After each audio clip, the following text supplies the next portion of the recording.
Good afternoon, everyone. The session Climate Change Solidarity within the EU will now begin. The panel will be followed by a question and answer session. I give now the floor to our chair, Professor Liancher.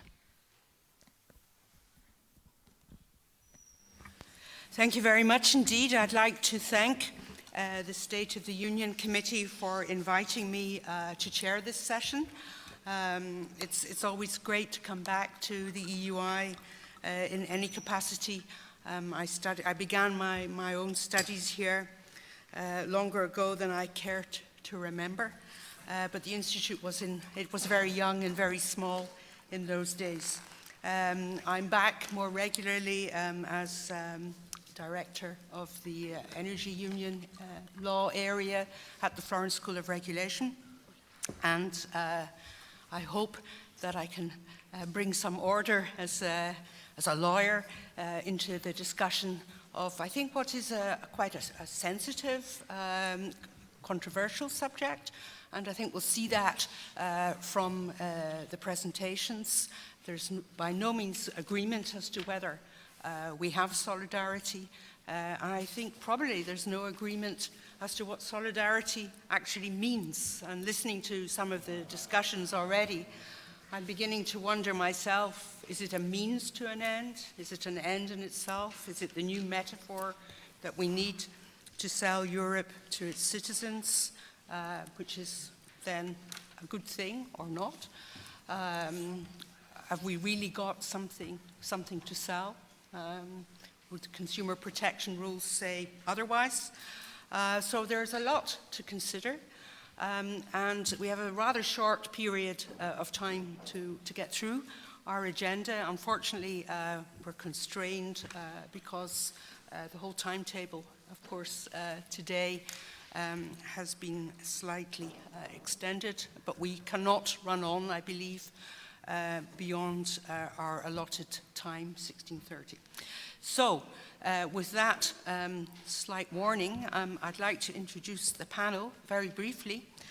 So, on my right, we have Peter Vis from the European Commission, who has a long tradition, a great deal of experience in the area of emission trading, has, I think, been one of the founding fathers of the scheme.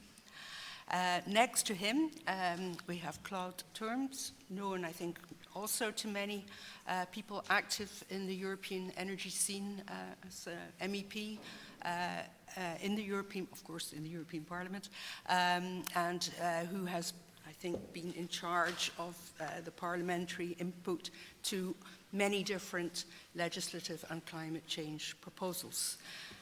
And then next to me, I have Monica Scatasta from the European Investment Bank. She is head of the Department on Environmental and Sustainable Policy there. And then at the end, Teresa Ribera, who is director of, now I have to check the full name, sorry, of the Institute of Sustainable Development in Paris. So the idea is to kick off with Peter, who has a set of slides. Yes. There they are. Is that it? Yes. Can you... Okay. Extend it. But it doesn't look like my slide. Yes. Yep, okay, great. So Super. I'll give you for 5 minutes. 5 minutes. That's going to have to be very quick then. So hello, everyone. First, when we're talking about climate and energy, I just want to look at ourselves and see how we're doing in this respect with regards to the climate change commitments that the European Union is taking on. How can I just change the slide? Could you move it forward? Where's that? Thanks. Okay, this graph just shows you very quickly what the climate performance of the EU has been since 1990. It shows that we have, as a group, with the contribution of all the different policy areas, climate and energy, and whatever else, the EU budget, cohesion policy, and so on, we have been managing to reduce our emissions. But what this graph really should be showing is where we've got to go if we're going to get our commitments to reduce emissions by 80 to 95% by the middle of this century. What we have to do is bend that curve, and we have to bend it seriously. So far, we've got an average reduction of greenhouse gases of 1.5% a year. You can see that at the end of the decade, in the 2040s, we have to be reducing our emissions per annum by between 3 and 5%. So we've really got to get much better. And we all know low-hanging fruit and all that. That's what we take first. But it's going to get harder. And we need instruments that are going to take us there. So how do I click? Just one click. Yep, okay, that shows where the EU is in relation to GDP. Look at the top line. This shows GDP has grown 50%, over 50% since 1990. And in that time, the EU's emissions have reduced by 23%, and its GHG intensity has been reduced by even more. Now, that shows a decoupling of emissions. And I say that's due to all sorts of factors. It's the way, this has been calculated on the way the Kyoto Protocol and the Paris Agreement are based in terms of performance. So we haven't taken account of carbon that's imported, for example. This is just the emissions from our chimney stacks and our cars in Europe. But it shows that we have been able to decouple growth from emissions, and that is a good performance so far. And as I say, this is due to a mix of policy measures on which energy has been a major contributor in terms of energy efficiency, renewable energy, and climate change contributions have, of course, been done by the several instruments that are in place at the European level for that purpose. EU ETS, emissions trading system, that stands for CO2 and car standards, and I put the F gases up there just to show that fluorinated gases that are used in aerosols at the moment as a replacement to the ozone-depleting gases that we were trying to phase out earlier. These replacement fluorinated hydrocarbons contribute to global warming quite a lot, an awful lot. So we're really trying to address those, and good progress has been made. So there's a suite of policy measures made at the European level, and I might say that there's policy measures taken at national level as well. But just to focus on one particular policy area, which is the emissions trading scheme, you can see that within that, emissions have also been reducing year by year overall, and that the emissions trading scheme, in America they call it a cap and trade scheme. There is a cap on the total emissions that the installations can make that are covered by the scheme. And gradually that cap is squeezed down at a reduction rate.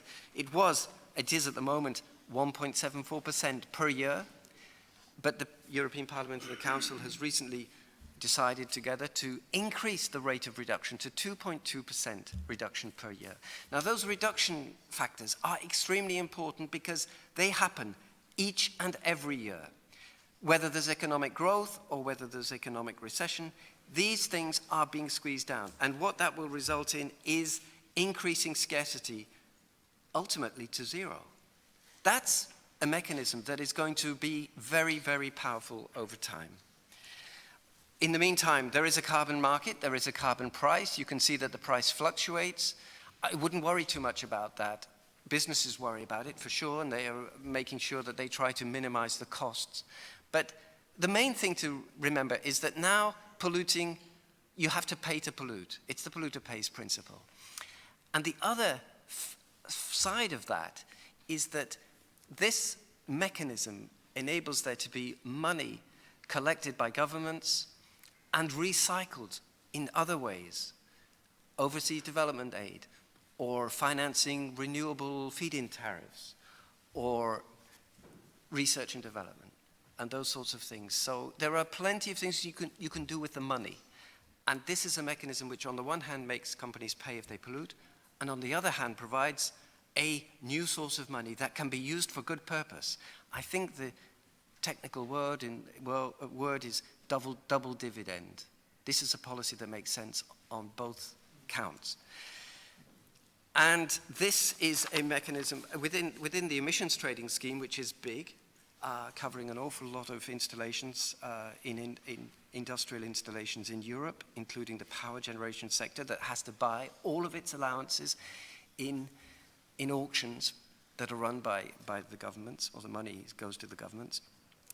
These are innovations that have recently been integrated into the emissions trading scheme in order to, for example, keep some of the allowances that are monetized by the European Investment Bank, and then that money is used for innovative projects, technological projects. We try to share some of the risks that private companies take when they do research and development. That innovation is, of course, key, ultimately, to decarbonization. We've also got a new fund in the emissions trading scheme that redistributes the revenues of allowances towards the 10 lower income member states. And indeed, those same member states have a derogation for the power sector in that they are allowed to allocate for free to the power sector on condition, there are conditions applied, that those governments invest an equal value of money in modernizing their energy systems. So as you see, some of these mechanisms are targeted specifically at the less wealthy member states who've got less money to do investments that are needed, but this facilitates that. So it's an element whereby the ETS is redistributional, and explicitly so. And remember, these things have to be negotiated in Council and Parliament, and these negotiations ensure, if you like, that everyone is listened to. But there's another major component of solidarity within the climate and energy policies. I could say more, but there isn't much time. But, oh, God, it's not worked. For some reason, this slide didn't print on my print, but it did show on my computer. So sorry about that. I'll have to explain. There is also the effort-sharing regulation. And the effort-sharing regulation essentially gives targets to the member states for the other sectors than those covered by emissions trading. So we're talking about transport, we're talking about households, we're talking about agriculture. And those other sectors, the targets are differentiated per member state. They range from, the 2030 targets range from 0, which is the target for Bulgaria. Bulgaria is asked to stabilize its emissions, whereas Sweden and Luxembourg have to reduce by 40%, Germany by 38%. This is in 2030 compared to the base year, which is 1990.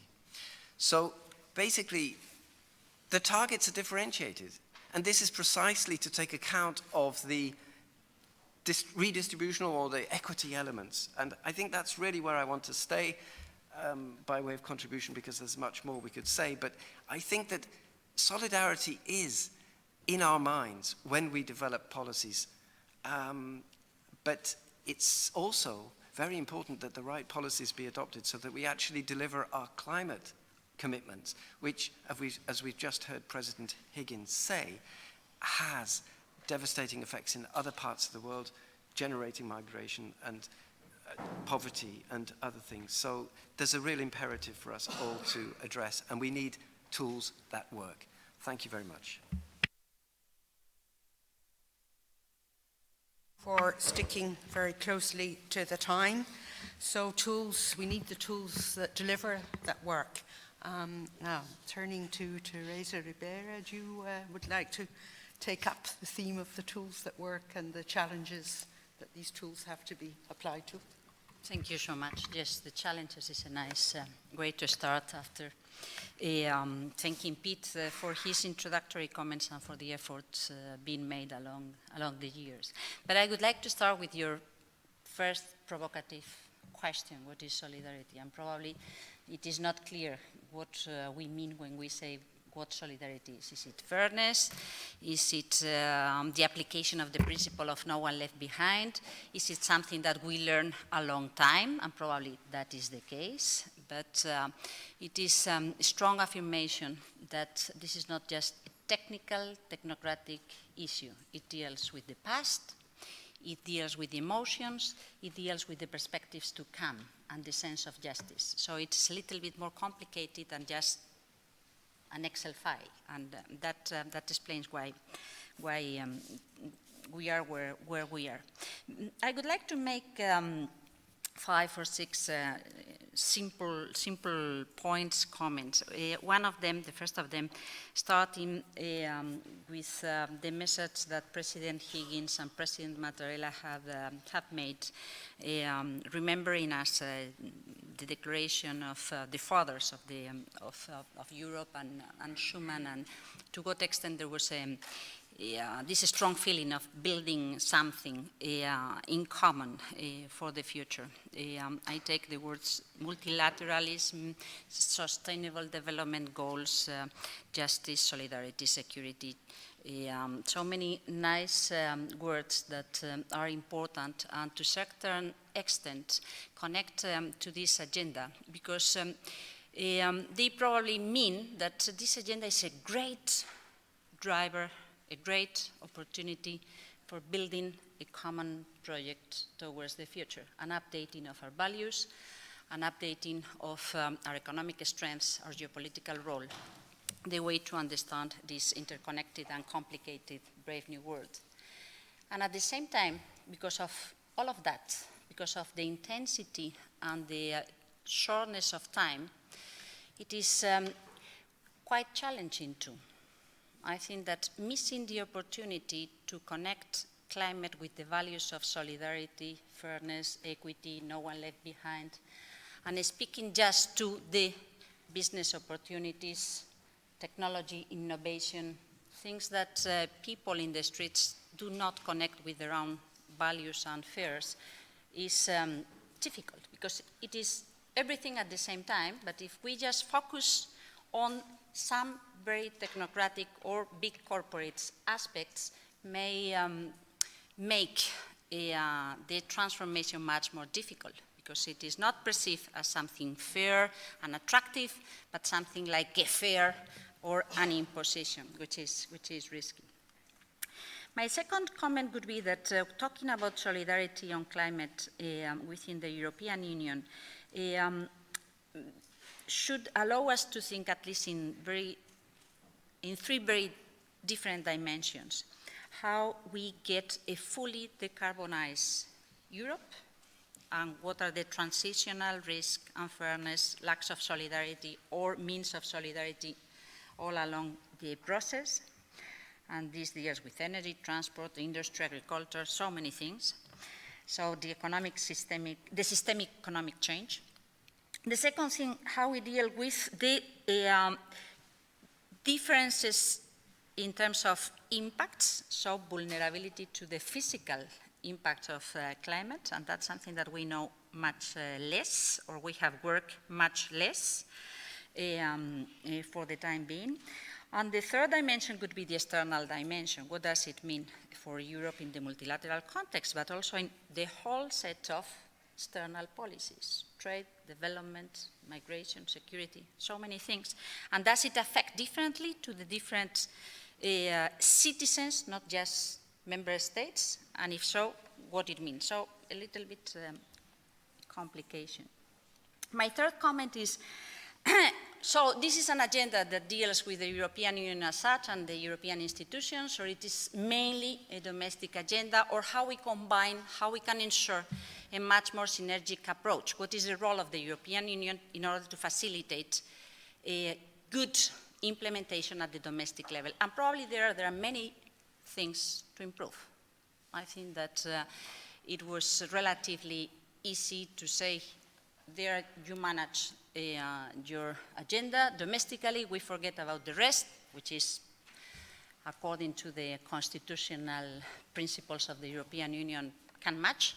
But in fact, there are many things that go forwards and backwards that are not properly understood or implemented at home, and that explains why we will be watching increasing inequalities at the European level, even if there has been such a great effort on the side of the European institutions to deal with this issue. Because my third comment is that if we take history and history of climate policies in Europe, Pete is absolutely right.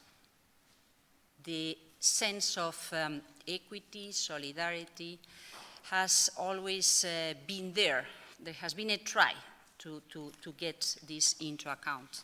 But I have the impression that there is so much room for improvement for the time to come because of many reasons. There are at least 3 things that do not work sufficiently anymore. First, just to start, and I connect to the emotions. How are we going to convince anyone about this agenda when we talk about burden sharing or when we talk about effort sharing, and we do not talk about improving our future or other more positive values on what we want to build in common? So it has always been perceived as a punishment, and that has created a perverse incentive to fight against or to get the others doing something more than what I have to do, or not understanding why I have to move from where we are. The second thing is that even if there has been a great effort to go beyond the initial limits of the policy, so it is not anymore, as well, we all know, an environmental or just a DG climate issue. It should go all along the different policies. It is not still the case. I mean, we can make an effort to make a proper allocation of allowance, but then we allow subsidies on fossil fuels. We forget about anticipating the impacts in some concrete territories when the industry is changing, or we forget about how the workers are going to react when the industrial or energy changes do come, or we forget about energy poverty. I mean, there are so many connected things, or the agriculture policy. We promote productivism instead of the social and environmental spin-offs of, not spin-offs, spillovers of proper sustainable agriculture policy, so on. So there is still a huge inconsistency between what we say, big headlines, and what we think or we do, big thinking. I think that we still need to go beyond the headlines or beyond the technical approaches and be much more strategic in this mainstream. My fourth comment is that we have a great opportunity in front of us, but this is not going to last. I think that this B3 Ennium, 2018-2020, because of the elections, because of the agenda, because of the concerns, because of the willingness to become more European and the difficulties to become more European, we should be much more strategic on this. And I think that it is very interesting to see some examples of success, at least in the short term. I'm quite fascinated to see how Macron has managed to get this issue as a main driver to shape his geopolitical profile and to modernize the financial industry at home. So he has gone through his own thinking on how this could be part of his own story. He has simplified the message in a manner that works. So are we in a position to do the same exercise at the European level and say, hey, these are the European values, the European economic prospects, the European role in the world? I think that we need to translate that in a very simple, simplistic manner. And then I come into the need to go into a new approach. Instead of getting in this Kyoto-style approach, I allocate different efforts, how we can go beyond that, because I think that that was quite a static picture, even if different reference to get fair in the allocation were taken into consideration. I think that now we have all agreed that there is a result that we all need to achieve. So the exercise is absolutely different. It's not anymore how much I add, it's how I can go from that result that I need to achieve into the back, into the present, and how I can build that. And that allows every different society to identify better the opportunities and the challenges, the vulnerabilities, and the ways to manage that. And it is there where I think that identifying the concrete tools that the European Union can provide in order to facilitate the good understanding of how all these big these elements of the big picture work, how to prioritize them, and how to invest and anticipate in a very explicit manner these needs of solidarity in order to create the right signals in terms of taxation, in terms of skills, in terms of anticipating the economic future of the territories that could be, or the workers that could be more impacted, is important. For the time being, what I see is, yes, we are going to use the funding coming from the auctioning for the European budget. I have not seen yet, yes, we are going to use the climate money for social purposes or for solidarity purposes. So I think that there is still much to be done, and probably just to bridge, Claude, efficiency, renewables, I mean, trying to identify where are the fields where the social impact is bigger for the time to come, may help in order to identify concrete, specific tools to facilitate a more fair future.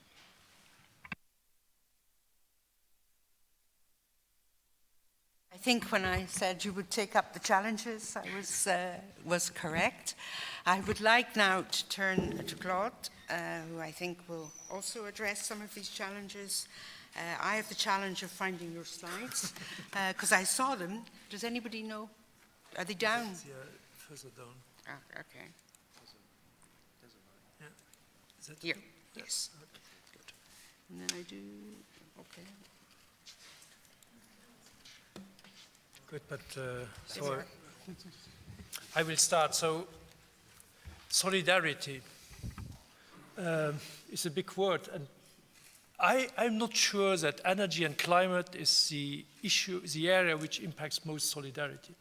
My feeling as a policymaker is how we dealt with Lehman Brothers, so taxation policies, local job creation, the dynamism, that is much more connected to solidarity than energy and climate change. So I think we have to be careful not to overstretch it, because otherwise VW will come and claim solidarity for moving too fast into electromobility. So be careful by stretching something. So having said that, there is some areas where Europe needs to care. And maybe before I go to my slides to be a bit more specific, I think one area, we will be hurt by climate change. It's too late not to be hurt by climate change. So one thing which I think is something where Europe could do good is a world-class crisis management. So you have a region which is hurt by a forest fire. Remember Portugal last year. So some airplanes quicker down there, and some firemen specialized on this quicker down. Another area which I don't know, you have a huge flood, and then you have European solidarity. I think that's something which is in the way of making, and that's something which will be extremely concrete for the few who will associate something with climate change directly, because climate change is a very abstract. So if you are hurt by climate change, Europe, the European Union should be there and show, yes, we help you. And then, and that will be much more my talk, we need an industrial policy perspective. And markets are necessary, but they are not fine-tuned enough to manage a deep transition. And here we'll have to manage a deep transition. Can you imagine that not a single house in Europe will have a gas boiler or an oil boiler in only 32 years? Can you imagine that not a single car, truck, van, bus in Europe in 32 years from now will run on fossil? Come on, even myself, I have difficulties to believe in my own vision. But this is a radical change, and this change cannot be geared by CO2 pricing, as important it is. Because CO2 pricing will be too low, I give you one example. To get lignite out of the system, which is the one thing to do now, you need a CO2 price of 60 euro per ton. Impossible to get through that through ETS. And I do not see the political majorities neither. So we will have to close lignite by a mix of you close it and you get money from the European Union to help the region where the workers, the city, the region. So don't believe a second that we will solve lignite, which is one of the urgent problems of climate change, with markets. For that we need the transition fund, which we have up and running now, the coal transition fund, and I think we will have to deepen it, because let's be honest, Ruhrgebiet, the Germans took billions, and still not every corner of Ruhrgebiet today is flourishing. So it is a gigantic task to move a region from coal to out of coal. So there you need a specific policy instrument. And then maybe a bit to the industrial policy. That's right. So there's a new currency which is gigatons of carbon. And Peter was a bit too gentle, I think, by saying we are far of where we have to be. So this slide is the slide to understand. You see we have to go to zero. The climate targets which the heavy states have fixed in October 2014, that is on 2030, they are so weak, 27 renewables, 27% efficiency, 40% greenhouse gas, will create such a gigantic overshoot of carbon emissions in Europe that Europe will never be able to respect Paris.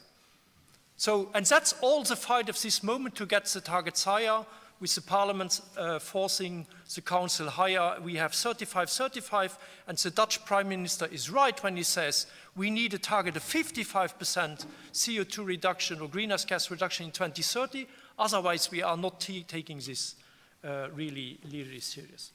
Good. Up. And then I think my experience as a policymaker is there is no such thing like a citizen, a typical EU citizen. You have people who are poor, and then above their normal poverty, which is not a good thing, they suffer from even an average energy price. So you have to care for these people. So for these people, we are now trying to get enshrined in the EU legislation for the first time ever an action plan on energy poverty. But come on, this touches in Bulgaria 25-30% of the population. In my home country, in Luxembourg, with that policy, you do not even touch 1%. So it is, again, a necessary policy, but it is not a sufficient policy. And personally, and that brings me back to you, Teresa, look, climate change is abstract and is a bit of a, if you don't act, if you don't behave, Peter comes with, and he says, you get a big CO2 attack and you will suffer. Look, have you ever spoken to a communicator, to a socialist? That cannot function. People move when there is a positive vision. And the vision is 100% renewable Europe with the highest possible labor productivity. That was our mantra for the last 30 years. Now our mantra has to be resource efficiency, energy efficiency, and then creating a vision. And this vision is, and we have part of our population who is eager to have a solar panel on their roof in order to make their own contribution, or to be able to say to the neighbor, hey man, I have one, you don't have one yet. And the same people are ready to buy an electric car to differentiate from their neighbor who has still one of these dirty diesel cars. So you have this kind of population who wants to be active themselves. For them, we need to create rights, the right to produce your own energy. And we have in this very moment a big fight with the member states because the governments say, we have big oligopolies who produced energy and electricity for the last decades. Why do we need citizens? So we want, and that's a big fight, to give the right you have to raise your tomatoes in your garden without paying tax. We want to have it also for solar. So, and with that you will again touch one population. And because it is such a big game which has to be won fast, we need also some big projects. And this island is not a fantasy island in front of Dubai for some tourists. This is a very likely project which we have to take out once Brexit is done. It's Dogger Bank.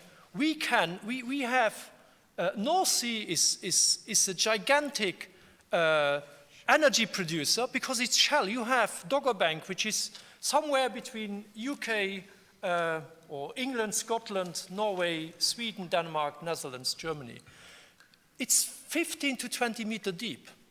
You can build one or two of these artificial energy islands. The Dutch built those in Dubai, so they should be able to build those who are in front of their own coast. And then we can connect to this, not 5-6 gigawatt of offshore wind, we can connect to this 60, 80, 100, 120, 140, 150 gigawatt. And the same energy island can be built in the Baltic Sea. So we need some big projects also to create a vision which also reinsures the economic world, because this offshore wind comes at 40-45 euro per megawatt hour.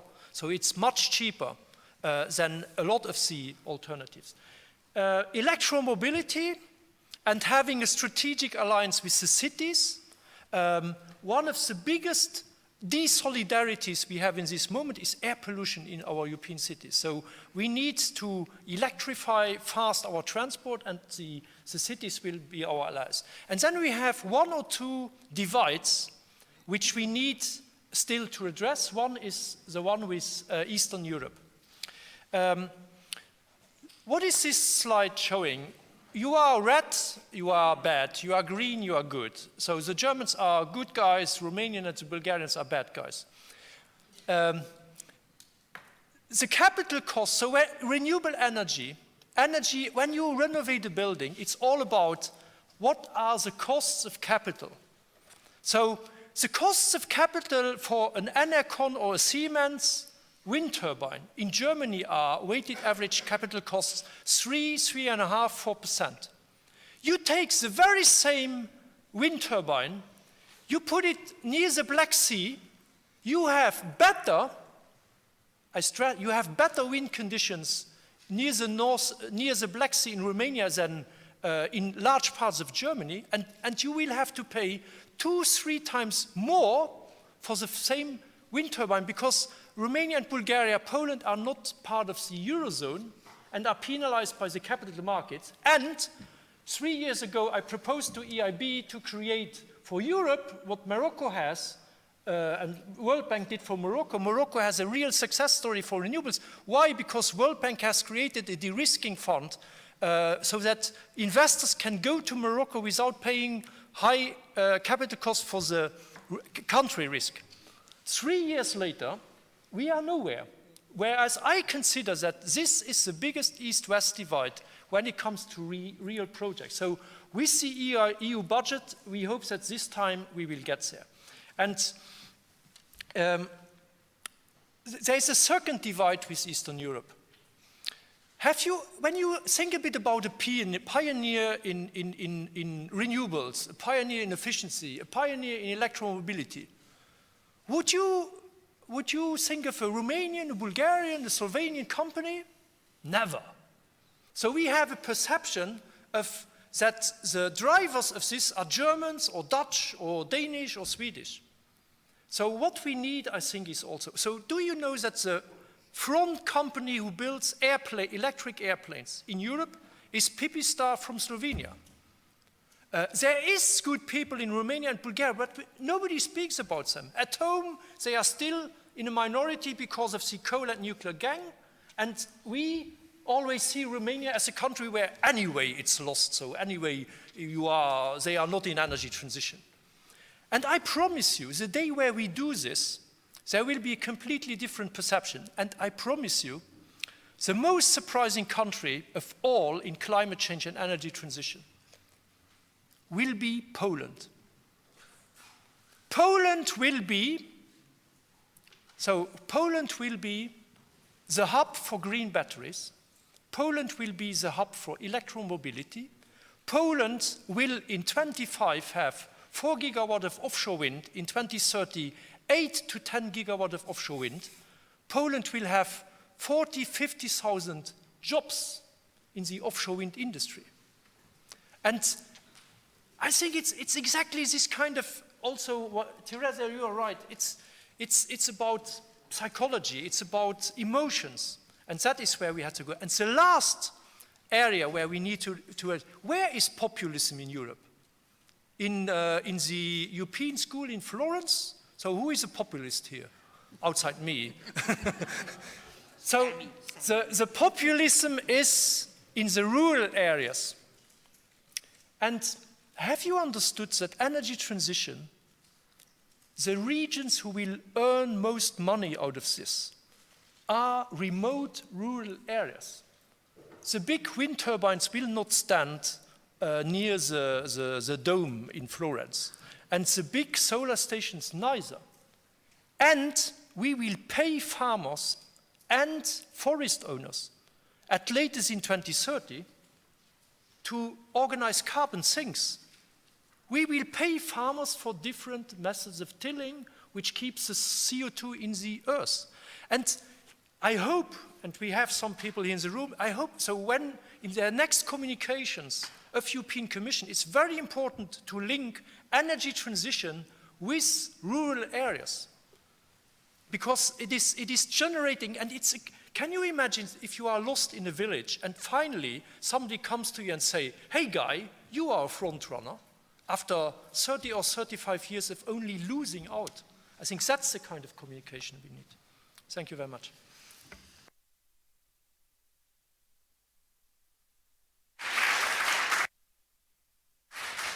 So I think we have a nice transition from the emotional values and thinking big on the emotions to thinking big on infrastructure, and you could say in English, putting your money where your mouth is. And I think maybe that's where the bankers come in. You are the ones with the money.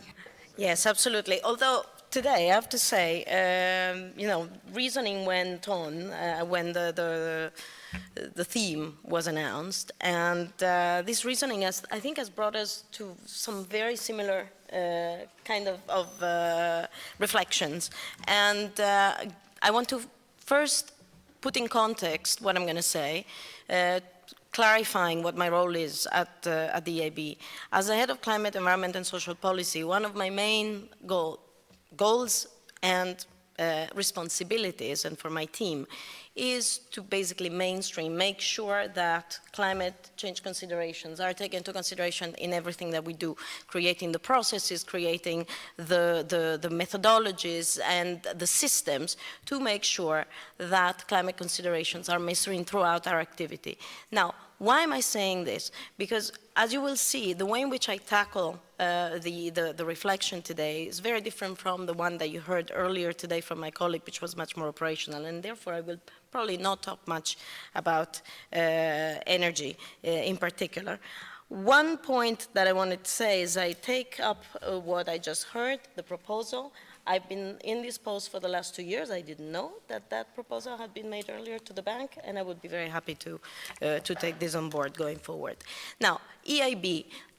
President Mattarella this morning said, too much we think about a Europe of banks. Now, the EIB is a different kind of bank. It's a policy-driven bank.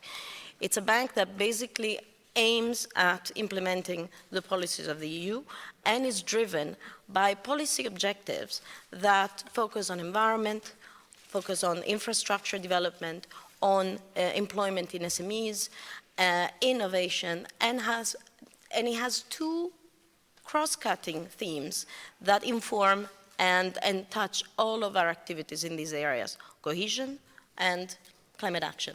And I think, therefore, when you think of EIB that way, you see how much its role can be, therefore, central in this discussion on solidarity. In this context, in the area of climate action, as my colleague said this morning, we are indeed the largest financier, multilateral financier in the area, in this area with about 19.4 billion just last year. But that's not what matters the most. What matters is the role that we have had in also mobilizing private finance, and also the role that we have had in defining certain methodologies, approaches that can lend credibility to the way in which we track climate action finance, and the way in which, for instance, we report on greenhouse gas emission and others.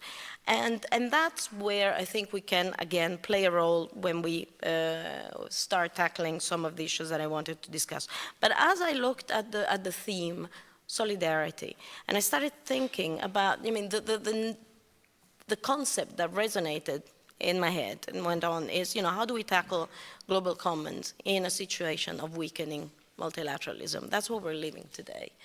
And then what is the role of an entity such as the EIB and of other international financial institutions and of the financial system in this context? When I thought of that, the first thing that came to my mind, and that I would like to then possibly reprise later on, is the image that I had at COP23 when, everybody said the US is not here, the US is not here, but the US was there. The cities were there, the states were there, the private sector was there. And I think that in Paris, one of the points that came to the fore is this is an agreement that brings together and focuses on the action and on the responsibilities of everybody.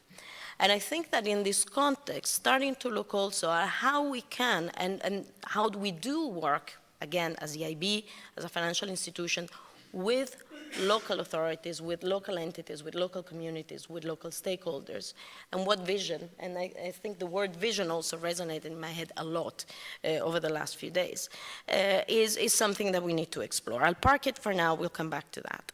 The second point that kept coming up in this reflection on, what do we do, how can we tackle the solidarity aspect, was the issue of policy trade-offs, so trade-offs between policy objectives. And that's why I was talking about mainstreaming earlier.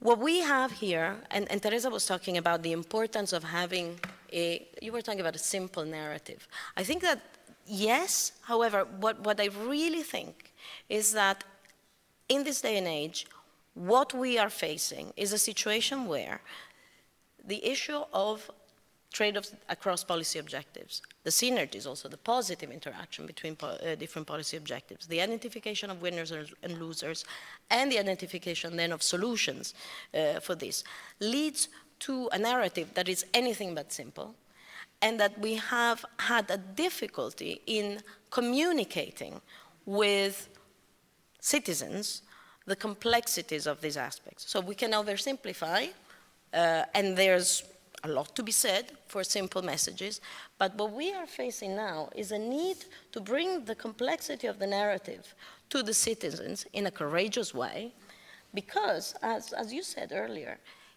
we may be overplaying, maybe, the issue of solidarity and the social impacts being linked with reaching a low-carbon transition.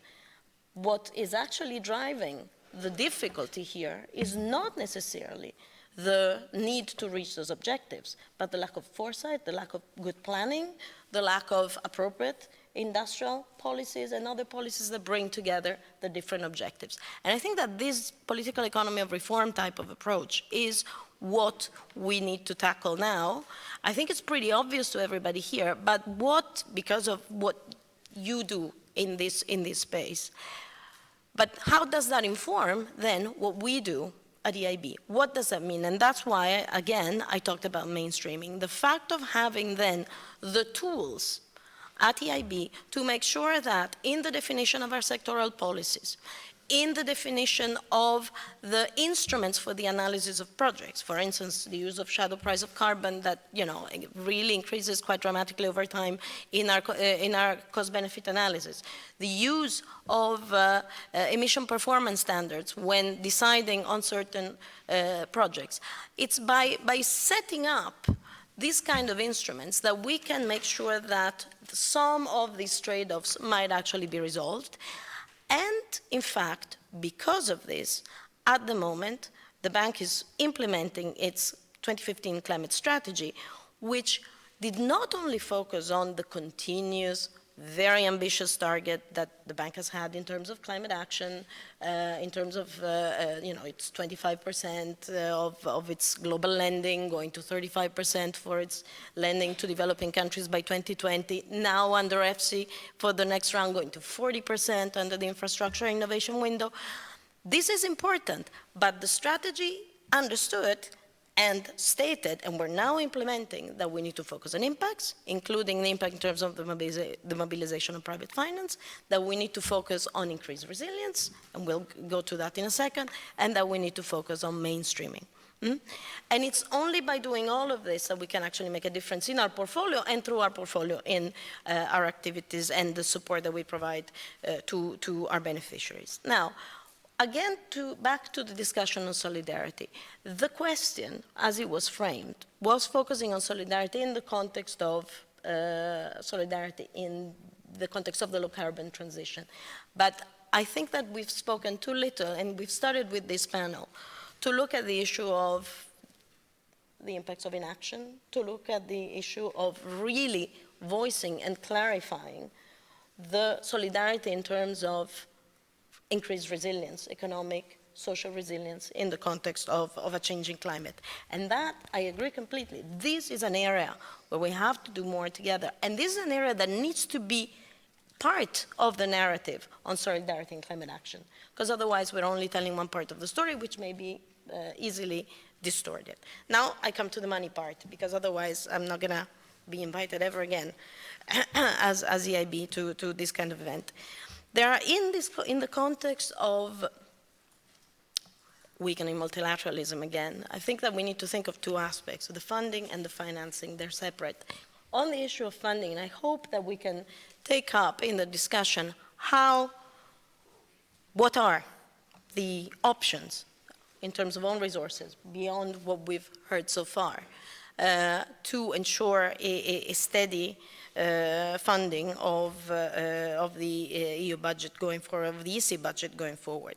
And how do we target and prioritize activities under that? That is a question that then is linked to another one. How do we define a proper, for lack of a better word, strategic financial planning, where we identify clearly what can be funded, what should be funded, and there may be some activities where, you know, plain vanilla all grants might still make sense. For instance, in some of the areas that are more linked with adaptation, some of them. In what area we're looking at blending?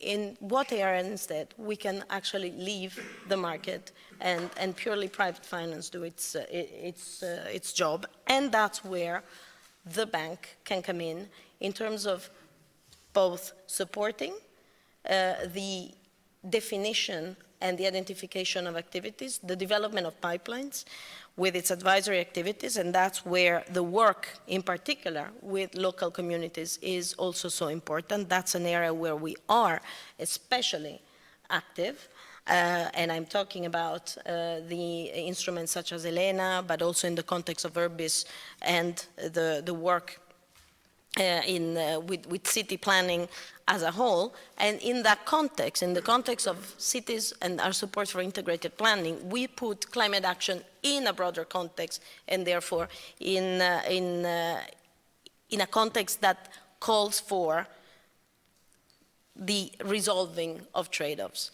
So that's one area where we are especially active. Another area is the area of being a pioneer in mobilizing private finance. My colleague this morning already spoke about, gave a couple of examples, but what I want to indicate is we have a panoply of instruments in this area, and we are therefore able to advise us to the best use thereof.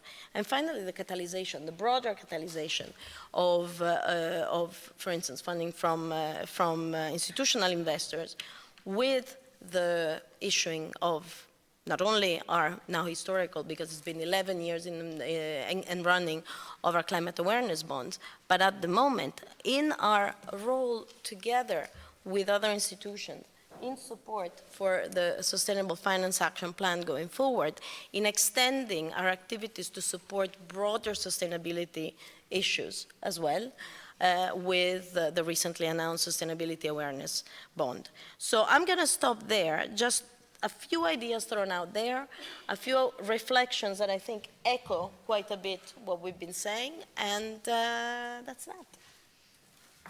Thank you very much indeed. So thank you for giving us an insight into the many actions that are taking place within the bank. Time is pressing, so I think what I will do is ask for questions from the floor, so that we can get an idea of where the audience would like to take the panel before closing the discussion. So I think we have Henrik here, and Adrian, and this gentleman, one at the back. Okay. My name is Henrik Bjorn. Sorry, the populist. No, on you go, Henrik, sorry. My name is Henrik Bjorneby. I'm a law professor at the University of Oslo, Norway. Coming from a non-EU member state that is nevertheless tightly integrated with the EU through the agreement, it is, in my impression, the EU achievements with respect to climate solidarity is very impressive, I would say. A number of ambitious measures, such as the ETS, renewable energy targets, efficiency targets, have been adopted within a rather limited number of years. And those measures are also energy market measures and relates to the concept of energy solidarity as well. And there, my impression at least, is that perhaps it's been more challenging to achieve energy solidarity than climate solidarity at EU level. The Agency for the Cooperation of Energy Regulators in 2016 estimated that on average only 26% on the electricity interconnectors were utilized by energy users, showing that there's limited trade. And there might be also issues concerning the sharing of reserve margins and balancing power. So my question would be first, is this impression correct, that energy solidarity might be even more challenging? And if that is the case, are there any views on why that may be the situation? And third, are the notions interdependent? Can we have one without the other? Or is climate solidarity dependent on having a well-functioning, efficient energy market? Thank you. Thank you very much. I'll collect a couple of questions. So could you keep the questions brief in the interest of time? Adrian de Hoogklok, and then, sorry, I can't see your name, but Adrian. Thank you. Adrien de Hoogklok, Court of Justice, and Florence Cooley, EY. So it has been the third panel since this morning on energy and climate solidarity, but I think I haven't heard so far the expression energy poverty. So not solidarity with, not so much, not so much. So not so much. Sorry. So it's linked to climate policy through the funds. So we have rising retail prices. We have a proposition by the Commission in the clean energy package. Do you think these are good propositions to tackle the issue of energy poverty, or how should we go about that problem? Okay. Thank you. Thank you. Would you like to take the floor, and then you, and then? Okay.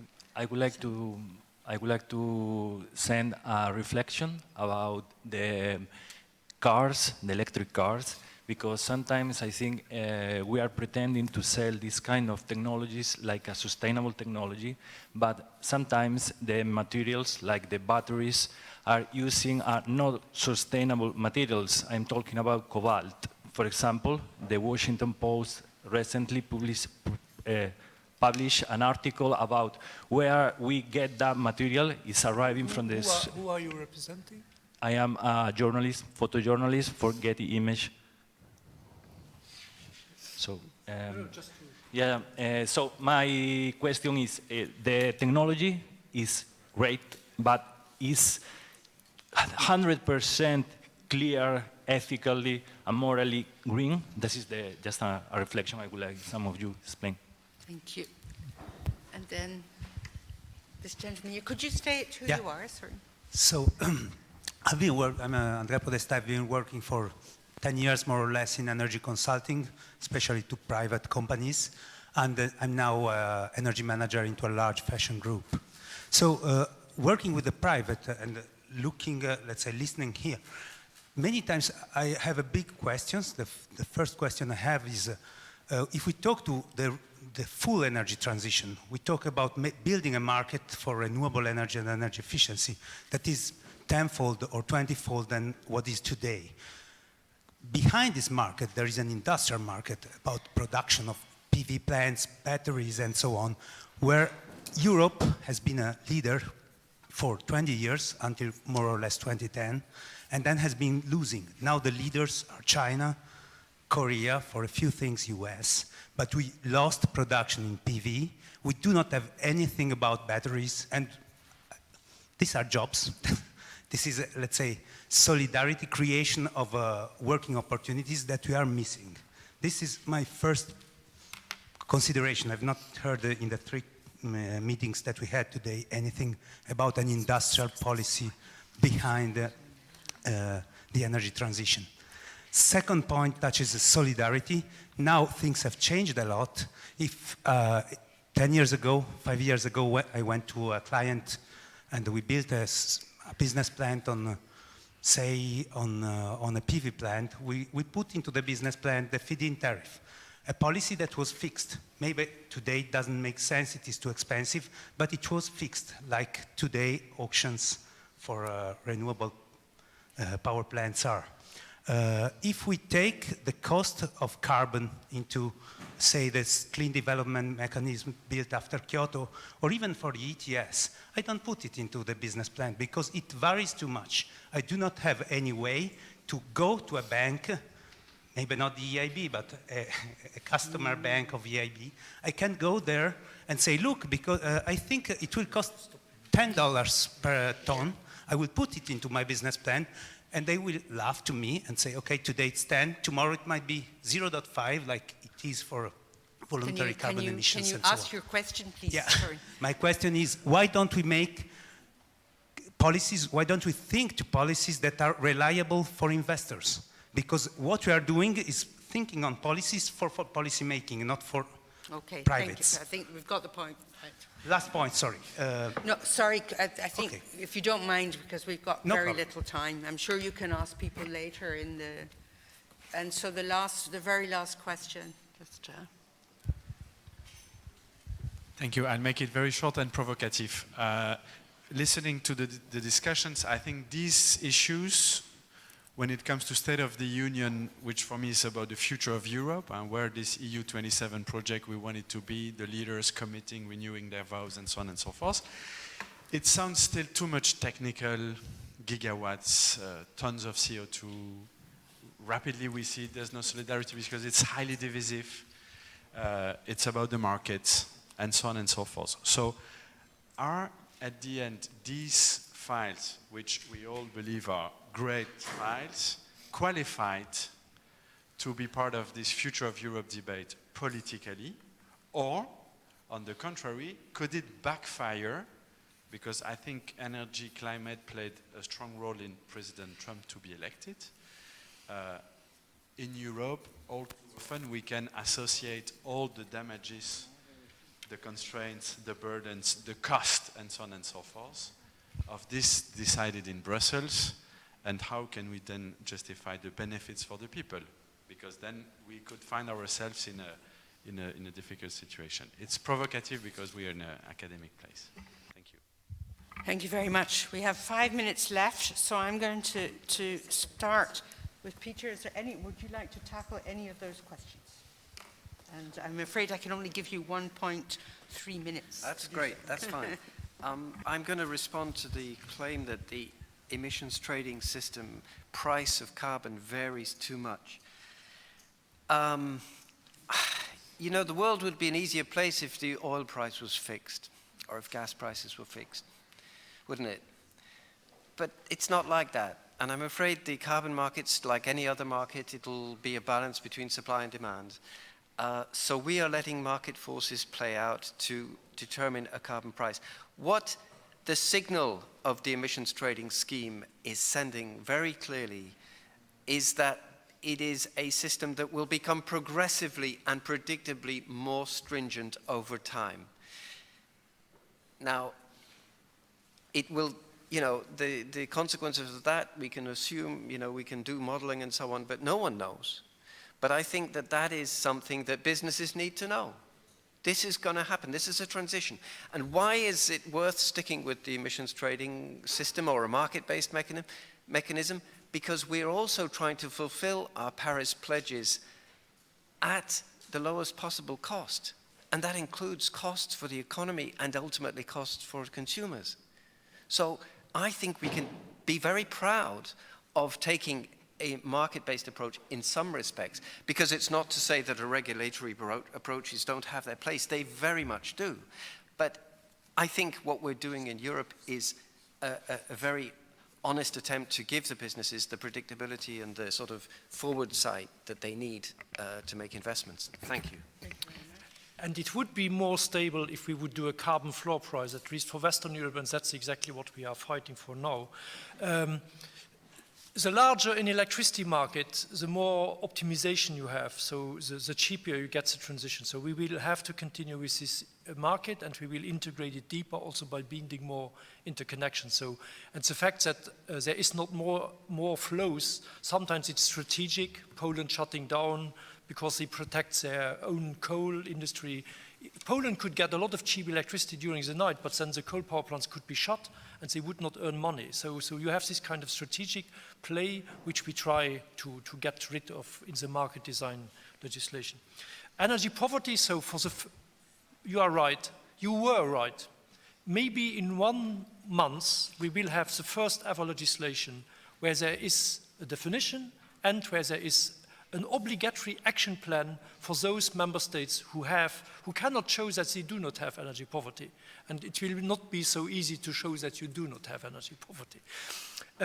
On the electric cars, I asked who you are because all the diesel lobbyists in Brussels put exactly the same question. And these videos on cobalt from Congo are so professional. I think it's really professional lobby. So the first thing is, there is much more cobalt in 3 billion smartphones than in the little number of electric cars we have now. That is, of course, a populist answer. I have a better answer, which is, if I would tell you that the next battery will be produced from 100% renewable electricity, will be designed in a way to be 100% every components, the lithium, the cobalt, the nickel, and all the other metals and plastics will be recyclable, so it will be recycling by design or recyclability by design, and the part of the cobalt and the nickel would be sourced in Europe. Would you then buy an electric car? Would you then buy it? Not? No, still not. Why not? No, but this battery exists. It exists because of a loan of the Swedish government and a loan of the EIB. In 2 years' time, Europe will, 1 hour north of Stockholm, build the most sustainable battery you can have. And the European Commission is working on an eco-design, an obligatory law that all batteries in Europe, in all cars in Europe, even if it is Chinese cars, will have to use this type of batteries. So we know that there was a problem, but we have solved it, I would say, already now, if not in 6 months. And the last issue on China, China is a damn good competitor. And they are very transparent. You just have to read every 5 years the plan. So in 2008 or somewhere, they said, we want to be number 1 in PV, so don't be surprised. Then, 5 years later, they said, we want to be number 1 in EV. We want to be number 1 in intelligent grids. We want to be number 1 in wind. So the Chinese have understood the future of electricity, the future of energy is 100% green. So we can every day complain about this. Or we can finally try to be less naive in trade and to be serious when it comes to innovation and industry. And in these days where Macron and Merkel need a deal, we are trying to get Germany and France and European Commission to reinvest into next generation PV. It is in a lab in Chambéry, heterojunction technology developed by our taxpayer money from France and from Fraunhofer and Switzerland. So we can come back, but not with this kind of laissez-faire industrial policy. We will lose out to the Chinese. So we need a new age, and with all critics I have sometimes to my compatriot who is running the European Commission, I think he has understood that we need another type. We are in another world when it comes to industrial policy and to globalization. Yes. Thank you very much. So, Monica and then Teresa, I think we can just squeeze a few minutes in here. Yeah, just briefly, I mean, you stole what I was going to say with your last intervention. I mean, in the end, it goes back to Put what I was... some money also yeah, into of the course. project. But with regards to it goes to what I was saying before.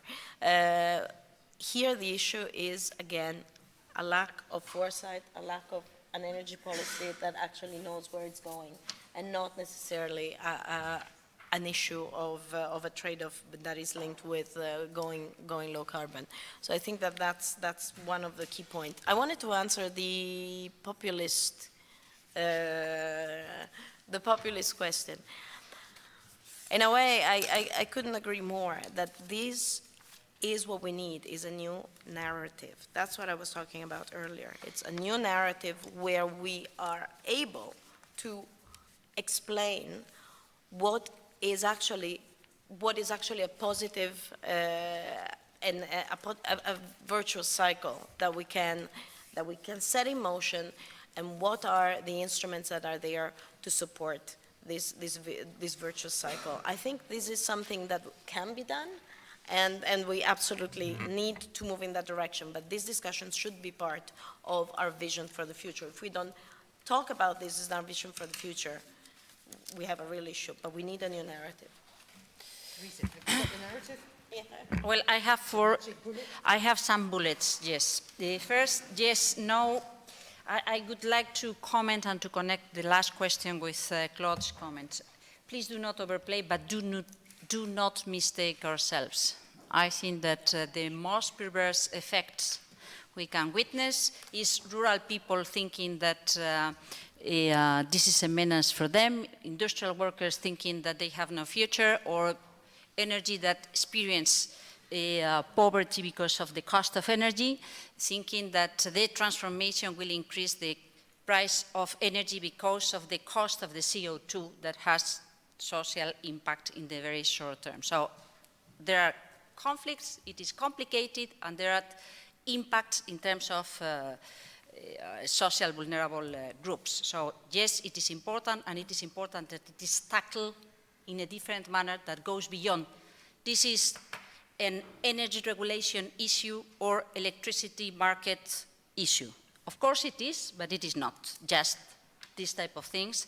And probably, as you know very well, the power markets will evolve towards a much more biodiverse context, and the interconnectors will play in a very different manner from the current status, and the Acer people will have a different role to be played if we allow them to play that role.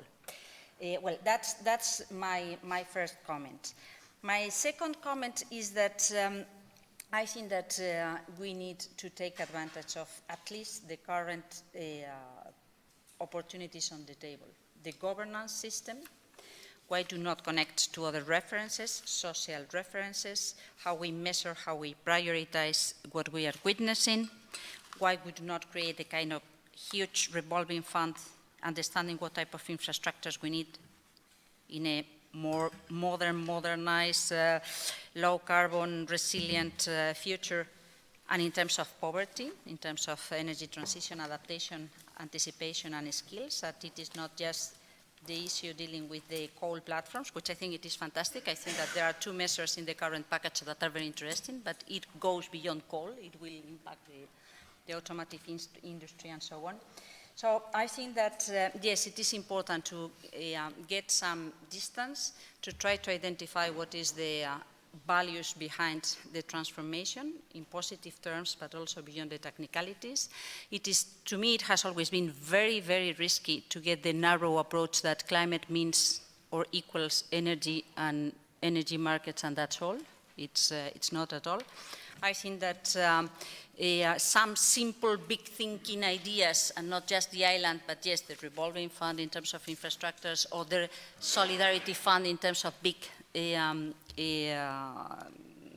catastrophes coming, or in terms of the social labor tools being addressed in order to develop the right skills, could be some of the important avenues to think about in European terms. So much to do for the next stage of the Union sessions with other perspectives. Thanks. Thank you very much. I'm afraid we've seriously run over time, and the next panel is due in here, and they're actually talking about the limits of solidarity and the need for narratives, albeit in a different context, migration. So I'd like to thank the panel very much.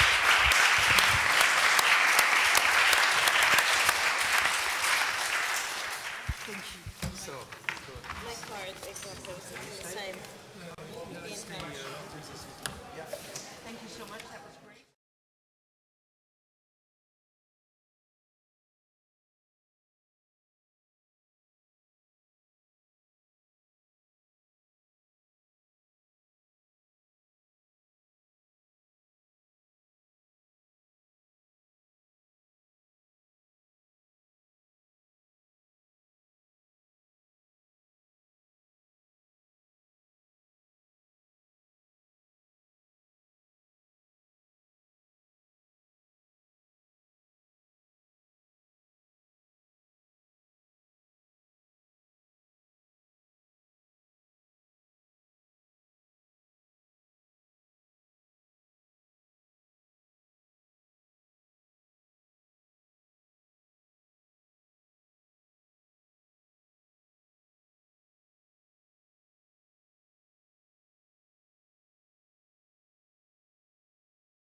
Good afternoon, everybody, and welcome to this session on, a second session on migration. So we're following on from a session on asylum, and there may be some people joining us, but I think we need to start now in order to keep on time.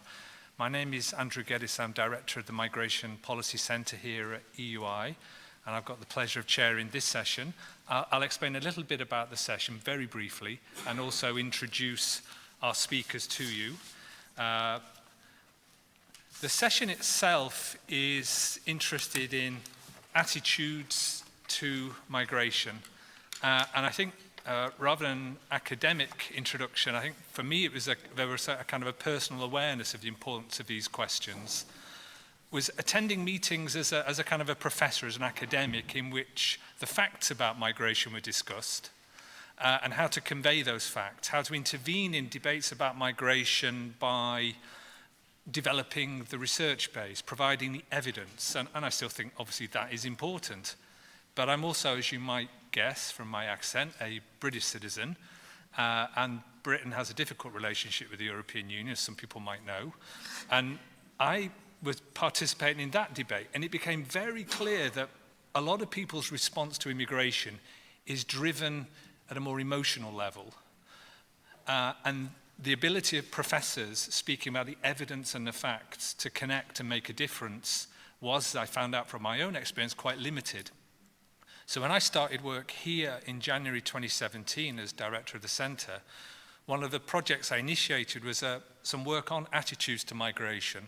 So working with Ipsos and people like Chiara, who've been great partners for us as we develop this work, to try and understand more about the structure and drivers of attitudes, and James is also here for that project, who I'll introduce in a moment. I think this relates very directly to this question of solidarity, because today I've been speaking to some people asking me why we're, in the context of migration, what are we talking about in relation to this wider discussion of solidarity? Well, in a way, it's the absence of solidarity that we're talking about. We can see major tensions between EU member states, particularly around asylum.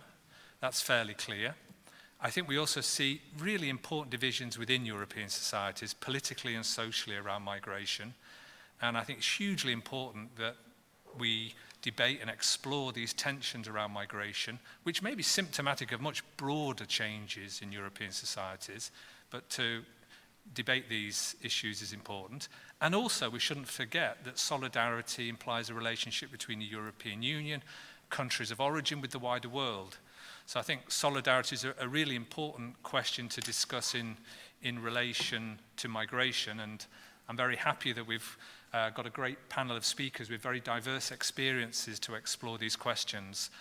Just as a small announcement, unfortunately on the programme is Lia Quatapelle from the Italian Parliament, but she fell ill and has been unable to join us. So, but we are now 3 speakers, and I'm delighted to be able to welcome, I'll introduce them in the order in which they'll speak.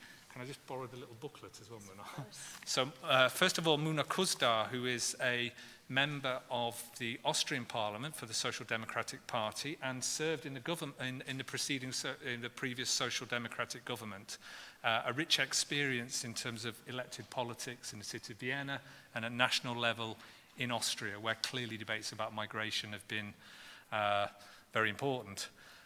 Then on my right, Chiara Ferrari, who is from Ipsos Italia, and with whom we're delighted to work here at EUI, and there's been great support to the work we're doing. And Chiara is engaged in all kinds of issues in her role at Ipsos, but has been doing some very interesting work looking across Europe to try and understand more about the way European societies are, or divide around the immigration issue, and is going to share some of that work with us this afternoon. And then the third speaker, James Dennison, who's from the Migration Policy Centre, a colleague of mine who's working on our Observatory of Public Attitudes to Migration, is going to provide some evidence at a European level, I think, about attitudes to migration. As with all these sessions, the interventions will be quite short. We're looking for 5-6 minutes to start with. we then have 3 front row discussants, who of course are on the front row, Eleonora, Irene and Julie, and they will open the debate. They've got with questions for our panelists, and then we can open up for wider discussion. So I'm very happy now to invite Muna to speak. Thank you. Good afternoon, and thank you for inviting me to this conference, to this panel. I feel it's a good thing to bring together policymakers with academics and with the representative of civil society, since I often feel that political decisions should be much more based on outcomes of research and in cooperation with academics. Today we're talking about narratives and attitudes towards migration, and it's clear for us that migration is a topic which is of highly importance in our societies. It was the case in the last years, and it will be the case in the next years and in the future. And it's not just so important among EU policymakers, but throughout the member states and throughout the societies. And politically speaking, I mean, you can observe that maybe I'm simplifying, but you have 2 political forces in Europe. You have one progressive force saying that we are committed to the Geneva Convention. We are obliged not to leave people alone when they are victims of war, when they flee, and we cannot leave people die in the Mediterranean Sea. And on the other hand side, you have forces, political forces, who would like to build up a fortress in Europe, and they don't feel obliged to anything, and they don't feel that they are responsible for refugees, simply said. I guess everyone agrees with me when I say that migration is an issue which is vital to a majority of population.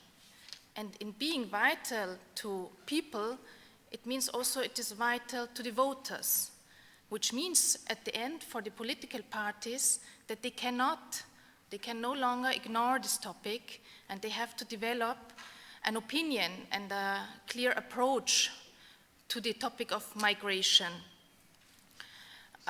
We live in a time where we see that classic and conventional media are massive under attack by certain political groups which defame this media as a mainstream media and fake news.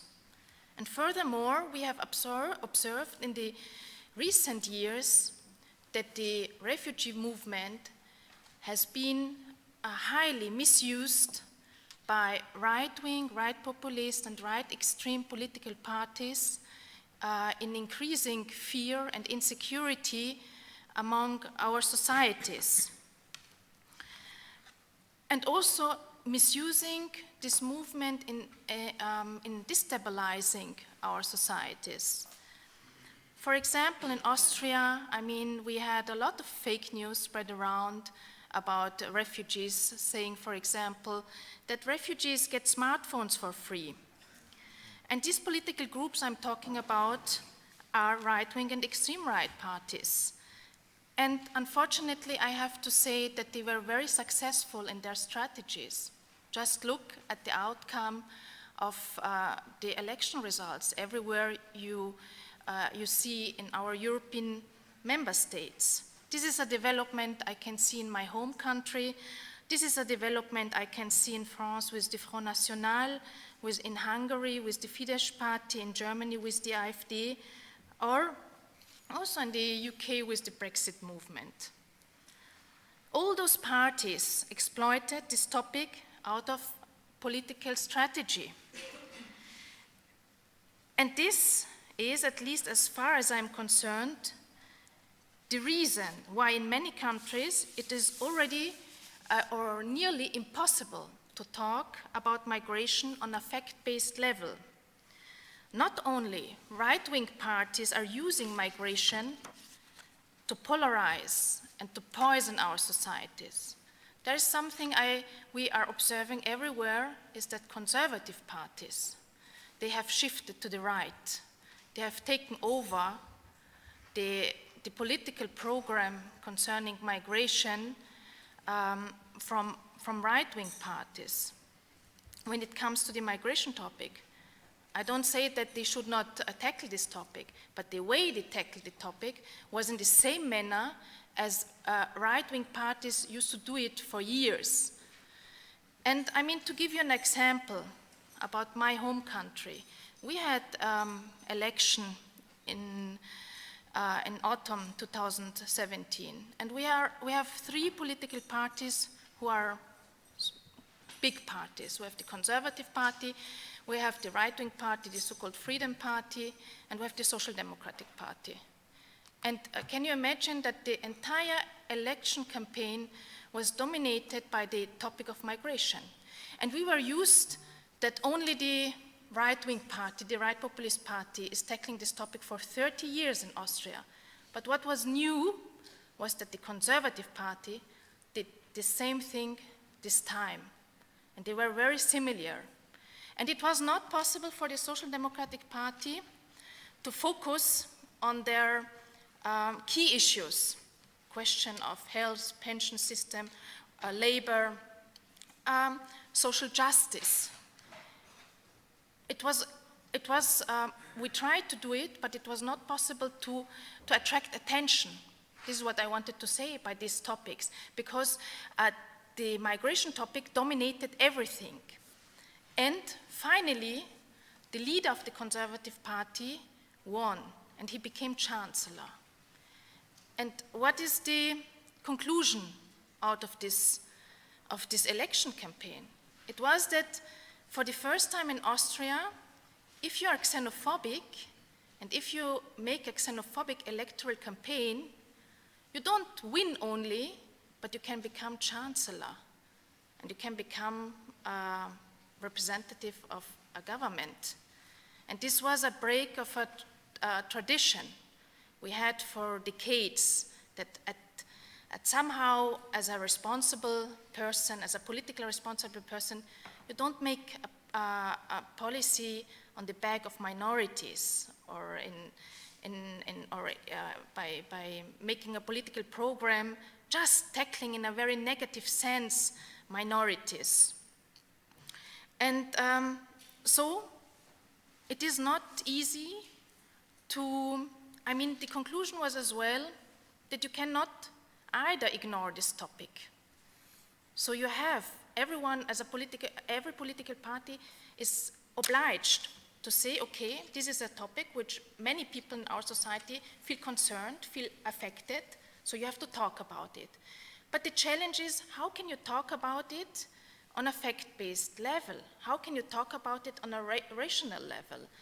And this is so difficult for the moment, because everything is so emotional overloaded, that we really have to work hard on trying to find an approach which is also convincing in our societies.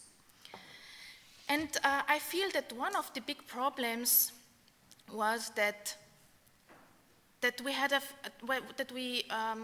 failure of the European policymakers to solve the situation. And we know exactly, I'm not the one who is saying now the European Union, because who is the European Union? What is the European Union? Of course, it's the member states, it's the representatives of the governments, you know. But what we saw is that those who did not feel that they are committed to any kind of solidarity or committed to contribute to solve this problem were those who benefited from the fact that the European Union was weak at the end of the day. Because what was the image and the picture at the end of the day? That the European Union is not able to manage the situation. And this weakness caused a lot of insecurity among the population. And from this insecurity, the right-wing parties benefited a lot. So the problem was either that the progressive parties were also not able to find a strategy, a good strategy. On the one hand side to say, okay, we have a humanitarian obligation, but on the other hand side to find a way between this humanitarian approach and at the same time not to overstrain the capacity and the ability of the member states. And this would have been possible if seriously all the member states and governors and policymakers were interested in having a good solution, but they were not interested because it's much easier to benefit from problems you are the reason for. And this was the situation we found at the end. And I think that it's so important that the European Union takes action and make clear that an European Union without solidarity among the member states is a European Union which cannot work. And how is it possible that there are so many member states who don't want to contribute but who are benefiting a lot from EU policies? So there is something which is contradictory and where I feel that we have to have consequences for that. Yeah. I draw now the line, and I'm interested to see what your questions are like. Thank you.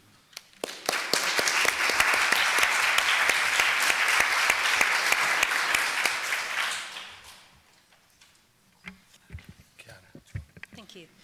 Could you put it in presentation mode? That's right. Thank you. Yes, as Andrew was saying, immigration has been debated forever in these past few years, and it's been debated by experts, by putting facts and figures, and it's been used and debated by some opposing movements to get, as Muna was saying, the most out of voting sessions in many, many countries. Italy is one of those countries where some movements have kept the immigration issue on the top of their agenda, and they got a big prize for that. However, there's something we've not heard until now, which is the opinions of citizens. And I'm very lucky and very grateful to the Social Change Initiative Foundation and to the Purpose and More in Common organizations, which enabled us in many countries to look into this from the side of citizens and to let citizens say what they feel, what they are worried about, what their expectations and hopes are, and what their fears are. So we found out a lot, and I can say that there's hope in what we found. So, of course, should I use this?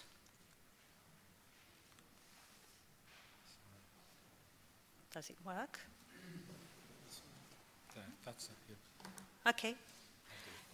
Thank you. So what is happening is that we could segment opinion and attitudes. Here you have some figures. I'm not flooding you with figures and data. I'm just making some cases for you to understand. So populations in Europe are very diverse, not only amongst them, but also inside a country. There are many different attitudes and opinions. And what we found out, if you could go to, okay, is that there is something we call the conflicted middle, the uncertain majority, which is a very good chunk of people who stay between the opposers and the supporters, who have very conflicted views on immigration, but who are not totally closed to immigration, who are not totally close to empathy, to acceptation, to welcoming these people.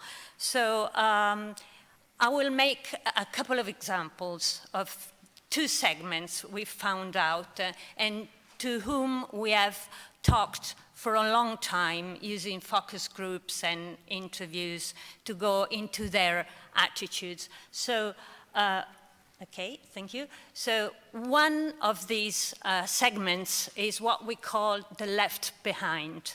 We think there's... We think there is a very interesting type of finding here, because these people are called left behind because they have been strongly impacted by the crisis. For example, I have some keywords for you. Oh, it's not working. Can you? Okay, you will see here some keywords describing these people who have been strongly impacted by the crisis. And why? Because they're older, because they're not well educated, because they are more exposed, they've been more exposed to the crisis. And it's people who believe, for example, in nativism.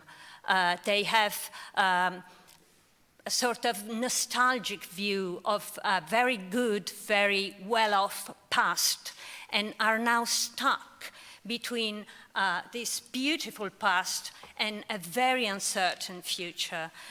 They don't know what their future will be. This is Italy, so for example, think of the pension system in Italy.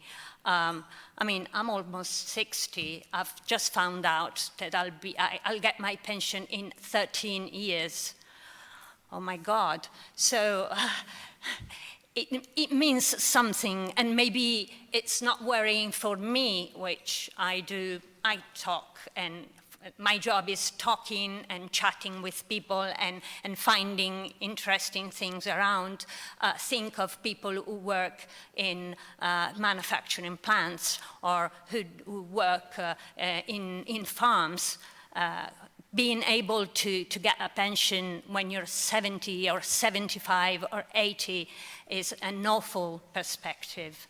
So, what are the icons which represent how these people view immigrants?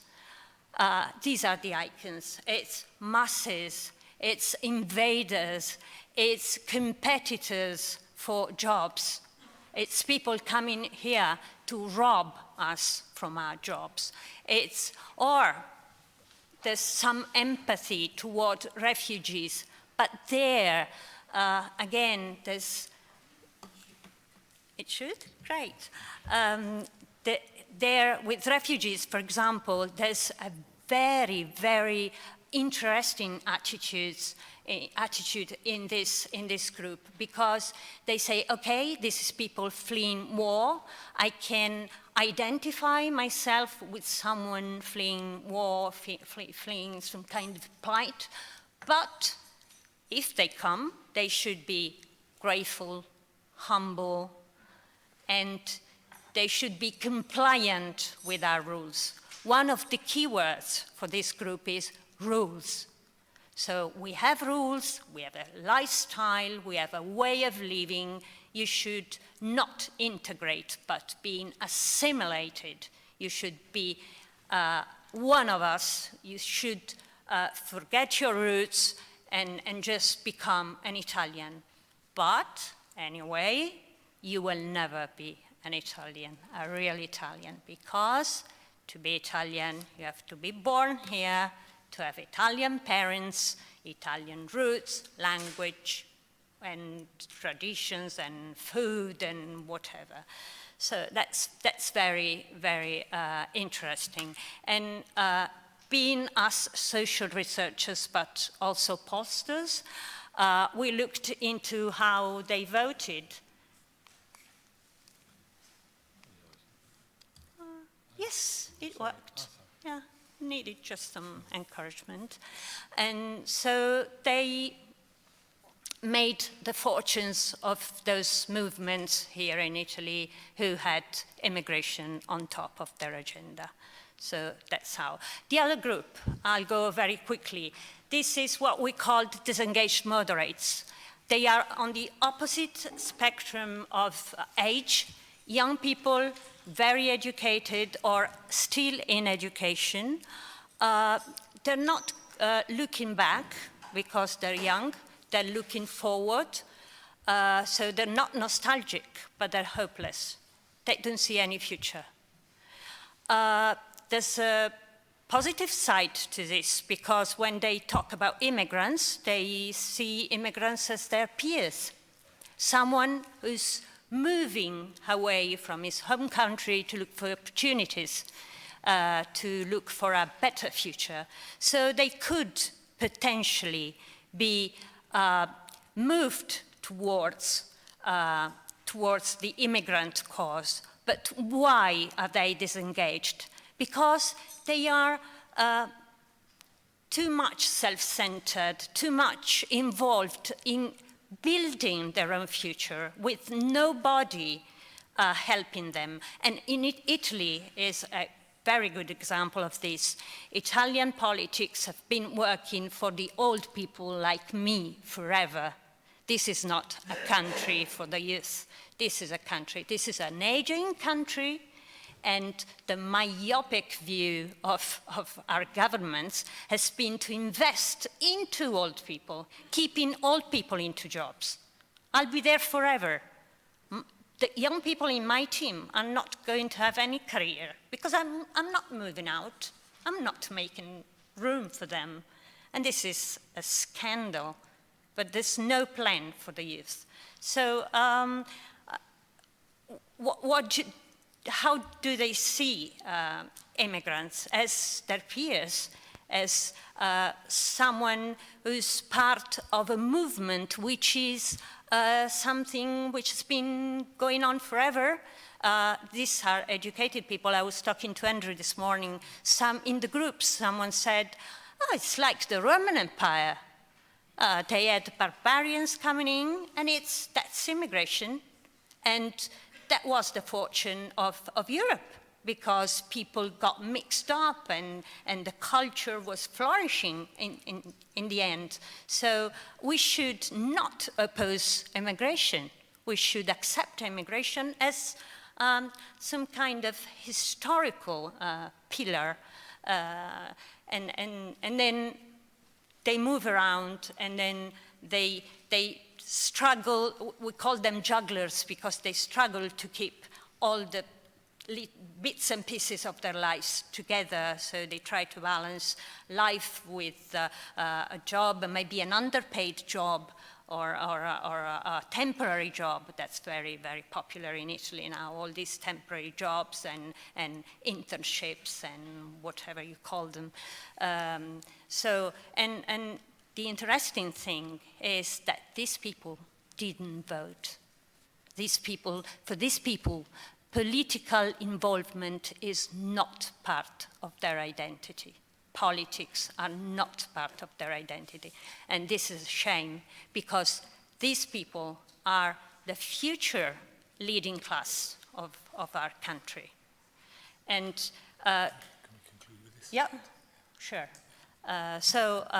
This is what we found out. I'm also very interested in debating how we can talk to these people, what you imagine we could say to these people to take them out of the conflicted views and have them come aboard on the immigration topic. Thank you. Thank you, Chiara.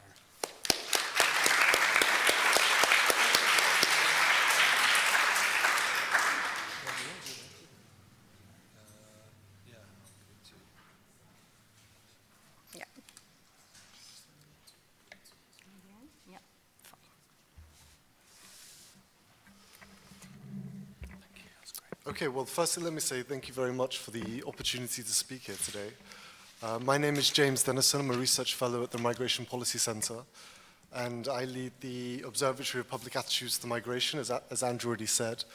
I feel rather unfortunate in the sense of going last because so many of the points that we found from our research have already been highlighted by the two previous speakers.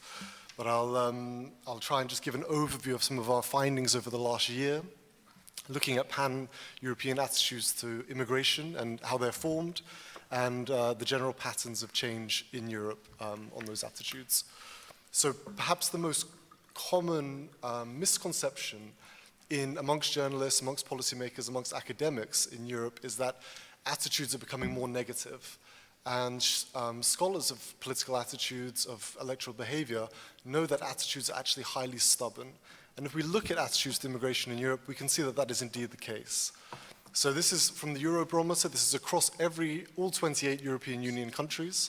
Between 2014 and 2017, attitudes to EU immigrants became actually more positive, but generally we see a large amount of stability. In fact, in terms of political attitudes, this is actually a high amount of volatility. The reason is that attitudes tend to be formed early in life. They tend to be fairly resistant to change. Just like any of the people in this room, if you picked up a newspaper today, your political leanings are unlikely to be radically shaped overnight. So there's a high degree of stability here. When it comes to attitudes, the other key finding in terms of general trends is that attitudes to European immigration certainly are pretty positive, actually. There's two reasons for that. One is that this is asking about immigration in the abstract. And two, this is asking about EU immigrants. So if we move on to non-EU migrants, we see a change. Actually, we see greater negativity. There's a majority, about 50% of Europeans who have negative attitudes in this highly abstract terminology towards people from outside of the EU. But we see that it's declined ever so slightly, and positivity has actually increased in the last 3 or 4 years. And really, this is because the effects of the so-called migrant crisis are fairly minimal when it comes to political attitudes, when it comes to favorability and unfavorability. And in the Observatory of Public Attitudes to Migration, we don't only look in such abstract terms, but we also look at perceived effects of immigration in terms of the economy, in terms of culture, and the qualifications people would like immigrants to have to be allowed into European countries. And we see the same basic pattern: high levels of stability and even a degree of consensus amongst Europeans of what they want immigrants to have and what effects they think are likely to come from immigration. We can talk about those later, perhaps.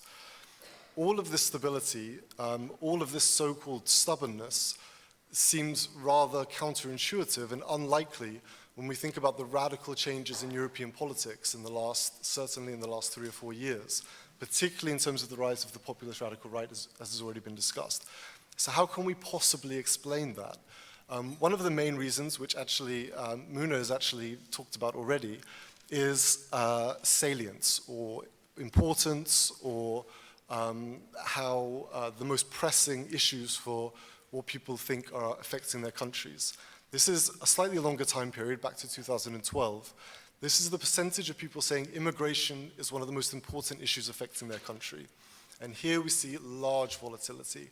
And when we break this down, as we've done in OPAM, on a country-by-country basis, we find that this tracks voting for radical right parties, for extreme right parties, very well. So this is one of the main reasons for the rise of the radical right in Europe. No change in attitudes, just people thinking that immigration is something worth voting about, worth changing their electoral behavior about. And then the bad news for the European Union is that those who think that immigration is one of the biggest issues affecting the EU is even larger. And the pattern is very clear here. The concern rose during the so-called migrant crisis, and it's subsided since then. But it's only partially subsided. It's still far higher than before.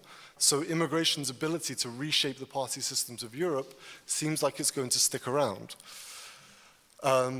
And in this sense, the US and the UK, depending on your political persuasions, were rather unlucky in the sense that their key votes in terms of Trump, in terms of Brexit, were held when concern over immigration was considerably higher. In the UK in particular, it's plummeted since then, although partially because of the vote itself. So all of this,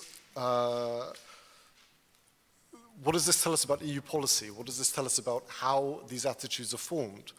The first thing is that these levels of changes in salience have really followed an increase in people, still a minority, who associate the EU with loss of control at the border and disorderly migration policies. Having said that, despite that increase, it's still far lower than the number of people who associate the EU with free movement to work, travel, study across Europe. But why are some people negative towards immigration? Why are some people positive? And why do some Europeans, still a minority in terms of their countries, think that immigration is one of the most important issues affecting their countries, and some don't? One of the key things we've done in OPAM, besides all the economic work that's out there, the vast amount of socio-demographic explanations for attitudes, we've been looking at so-called human values. And we focus on these 10. These human values are the broad motivational goals which are supposed to inform your decisions in life, what you want from life, and also what you also want from national life as well. And this is a schema put together by a psychologist called Schwartz. It's been validated many times. It's probably the most successful psychological schema out there when it comes to human values.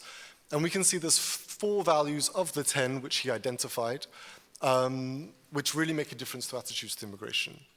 There's only 1 which really makes you pro-immigration, and there's 3 which make you fairly anti-immigration. The pro-immigration value, these highly stubborn, highly deeply rooted motivational goals in life, the only pro-immigration one is really universalism, the belief that all people should be treated equally and that we should value that above all else. Or at least above many other things. The 3 anti-immigration values, which is something that Chiara was kind of pointing out before, I think, as well, in terms of her segmentation work, are tradition, conformity, and most of all, security. We've validated these findings across European countries. It's the same pattern everywhere, which isn't really a surprise because these kind of human values are distributed equally across the world.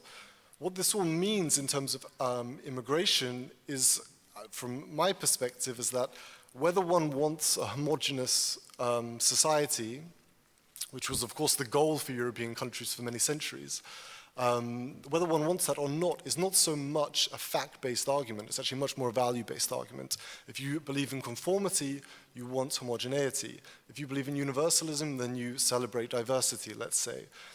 This couples in with ideas like tradition, which, as we can see, is highly linked to conformity. And then with this was not such a big issue for so many Europeans until very recently, when it pulled in those who value security very highly. All these 3 values are typical, essentially, of the conservative mindset, valuing security, valuing tradition, valuing conformity. Interestingly, a lot of people who are highly political on either the left or right like to indulge themselves in thinking that they value benevolence and that others don't. But really, this is actually equally distributed across left and right. The left are no more benevolent in the way they act than the right. It's really just what they see as leading to greater benevolence. This is one of the key causes of variation in attitudes to immigration. It's become increasingly powerful as a predictor over time. And we find that it predicts around 25% of variation in attitudes to immigration. So just to move on to some of our other work, this is our website. This is the final thing I'll go through, so just a little plug at the end. You can find a lot of our research on here and a lot of the, all sorts of statistics on variation across Europe, if you want to go into more depth. So thank you very much.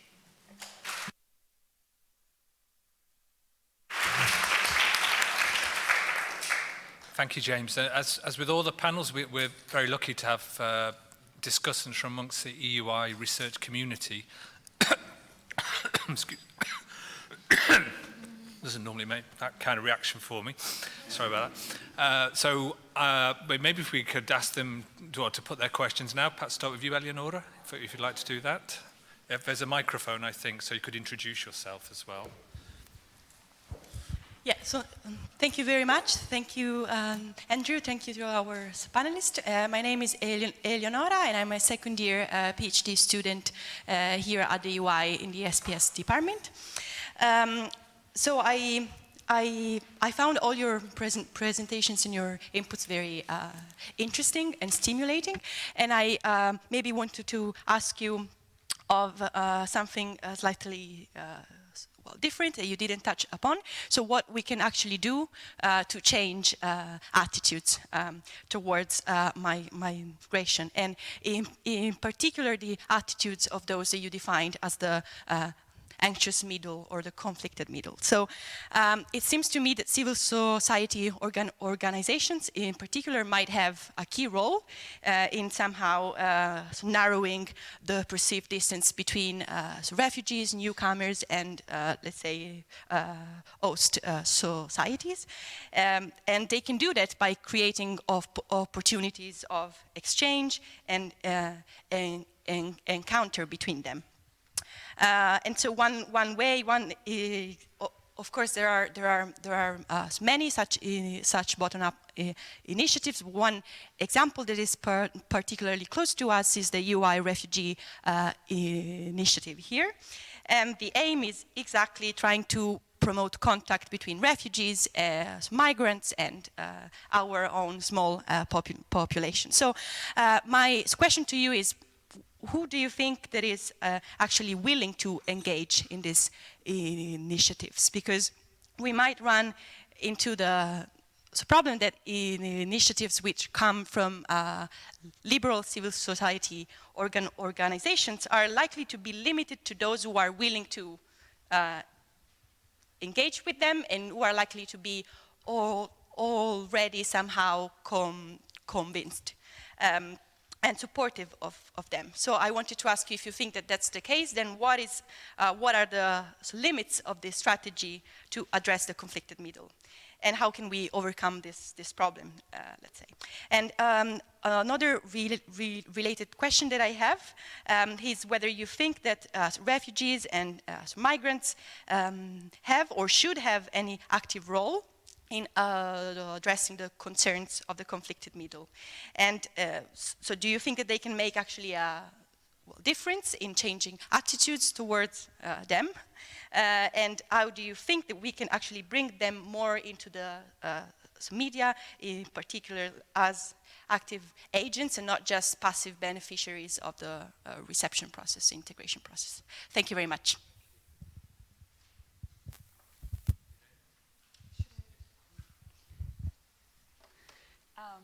Hello, my name is Irene. I am also a second-year researcher here at the EUI. Thank you all for your presentations. So my question is with respect to how we can best frame this debate to try and perhaps create a more effective messaging to create change in attitudes toward migration.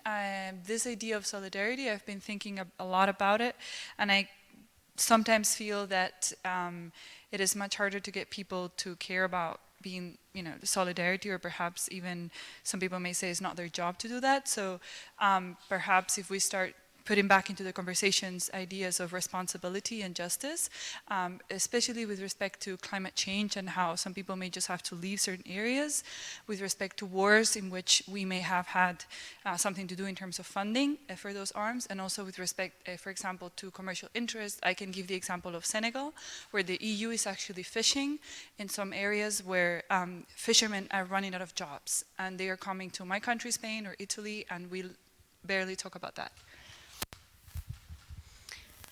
Yes, my name is Julie Witterslev. I'm a researcher here at the EUI in the law department. Following up on these two discussants' comments, I also think it's very necessary to think about migration as a consequence of both push and pull factors. So here in this panel, we've been talking a lot about European attitudes, European narratives towards migration. To be honest, whenever you have a public debate on these issues and you open the newspapers or other kinds of media, this is the narrative, these are the attitudes that are completely dominant. So maybe I'm a bit more interested actually in the attitudes and narratives that are not present, that are silenced very often. So, you know, why are European attitudes and narratives to migration actually more important than attitudes and narratives from other regions? I mean, Europeans love to talk about people from other regions, and they have loved to ever since the year 1492, when they began to conceive of themselves as Europeans. But I think maybe the challenge is to learn how to engage in conversations with people from other regions. Thank you. Great, thank you. So I think we'll take answers to those questions first, and we'll open it up for more. I mean, I'll open it now to the panel, who don't have to answer every question that's been asked, but we will address all the questions, but not necessarily that every panelist has to address all of the questions. I'd like to maybe ask Muna, if you'd like to start.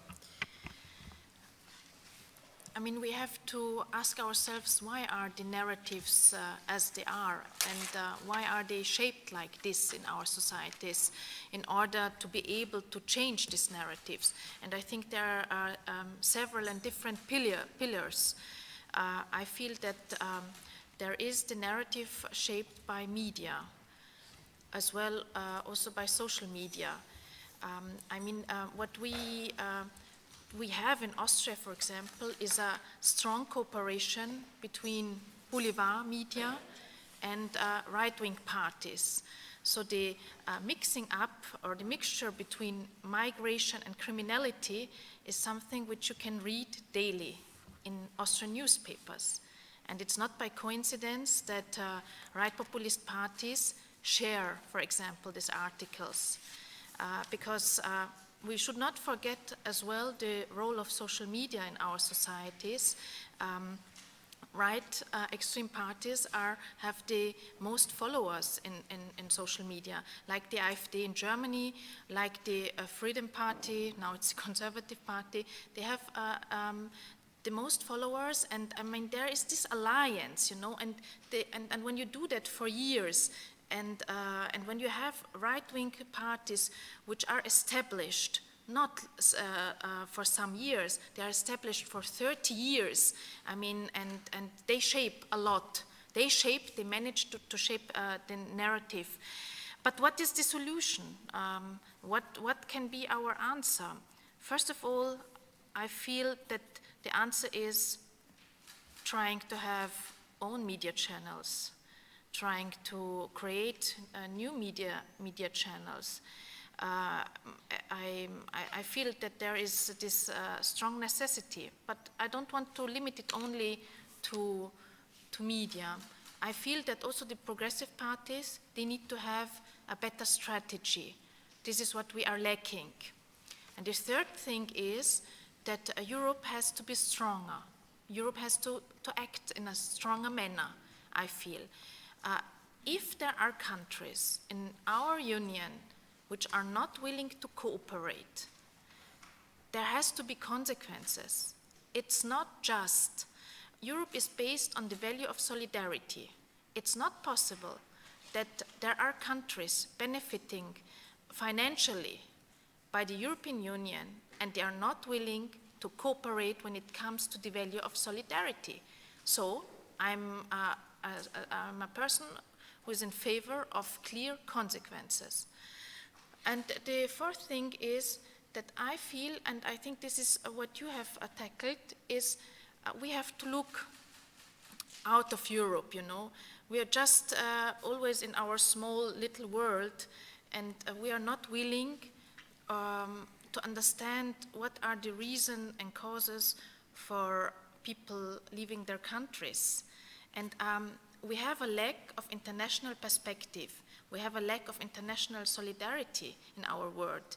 And the problem is that the narrative you have today is just a narrative, how can we protect ourselves? But there is no narrative that we have to combat the causes for people. When we have 65 million people today who are refugees, then we see that we have an imbalance in our global system. We have a strong imbalance, global imbalance in wealth, for example. We have the problem of climate change. And I'm convinced that it is possible to manage these global problems if there would be the political will of policymakers to handle the situation. But since we have many political forces, they are not interested in solving the problems because they are benefiting from the problems. It's much easier to go on like this. And this is why it's so important to strengthen the progressive forces who want to develop a stronger international perspective, which we do not have.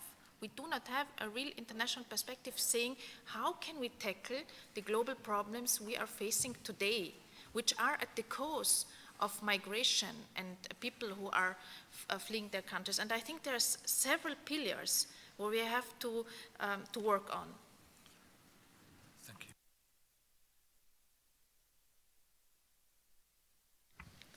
I could talk forever on those very interesting questions, but sorry.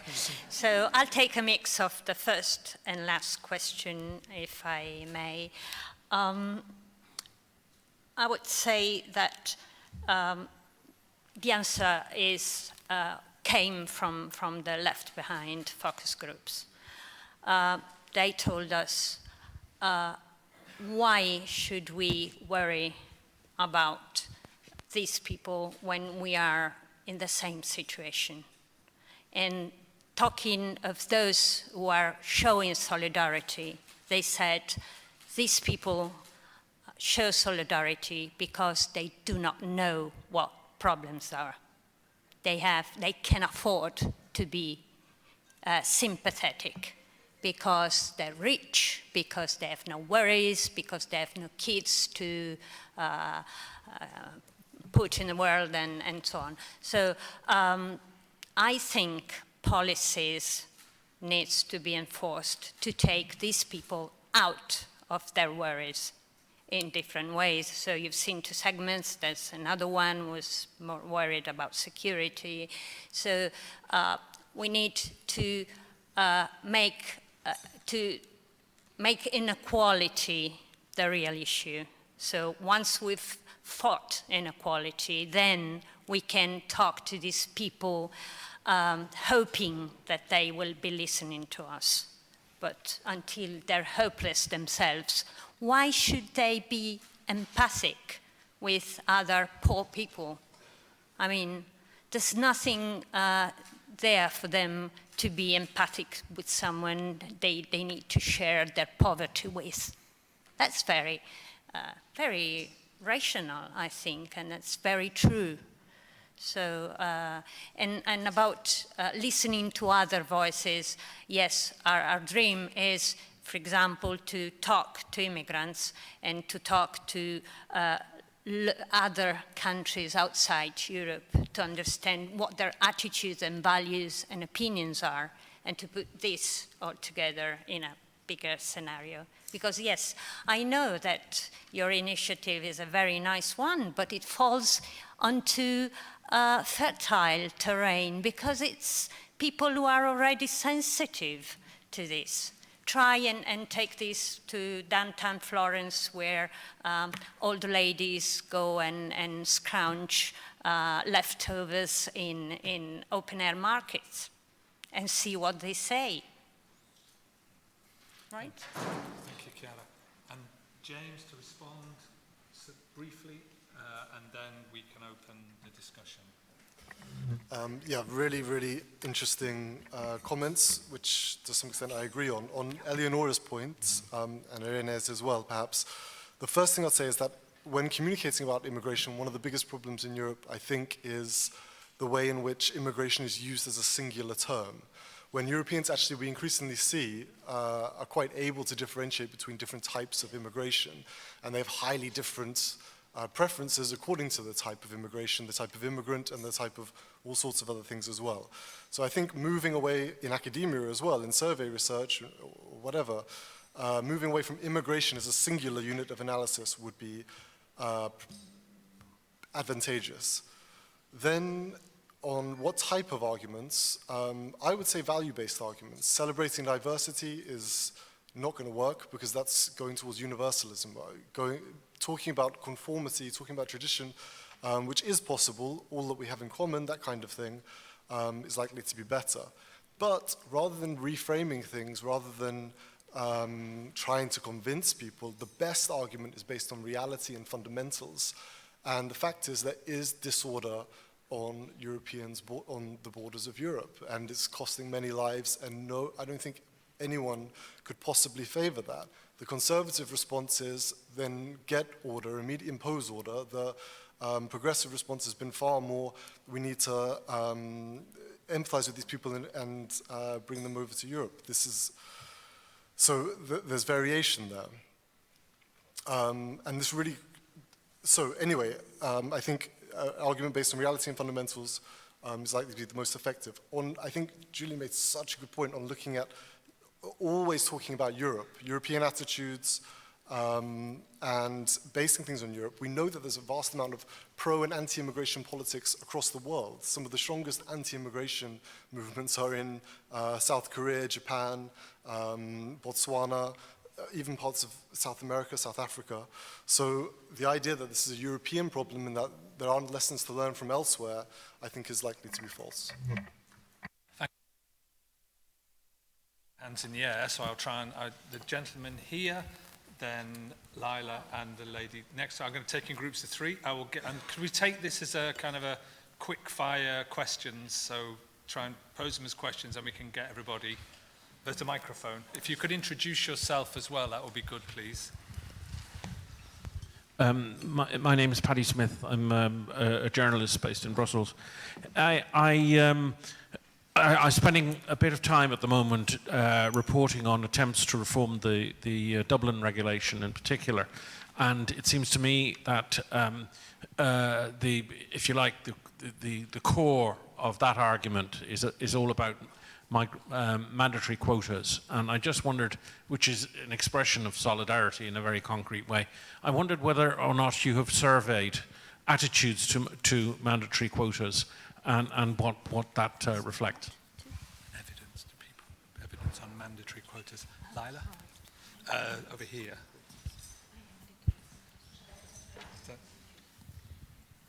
My name is Laila Hajabtou. I'm also from the Migration Policy Center, and I have a question also to Muna, because about the divisions within parties. So you were in coalition government with the center-right, with the Conservative Party. Could you also see resistance to this new, very extreme anti-migration agenda within the People's Party?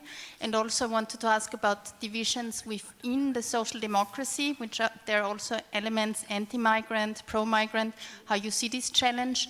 And another question would be about, we heard now a lot about the conflicted middle. So basically that the conflicted middle, that the majority is not necessarily extremely anti-migrant, but they are hesitant or unclear. So, but political parties seem to be very driven by the idea that the voters are against migrants.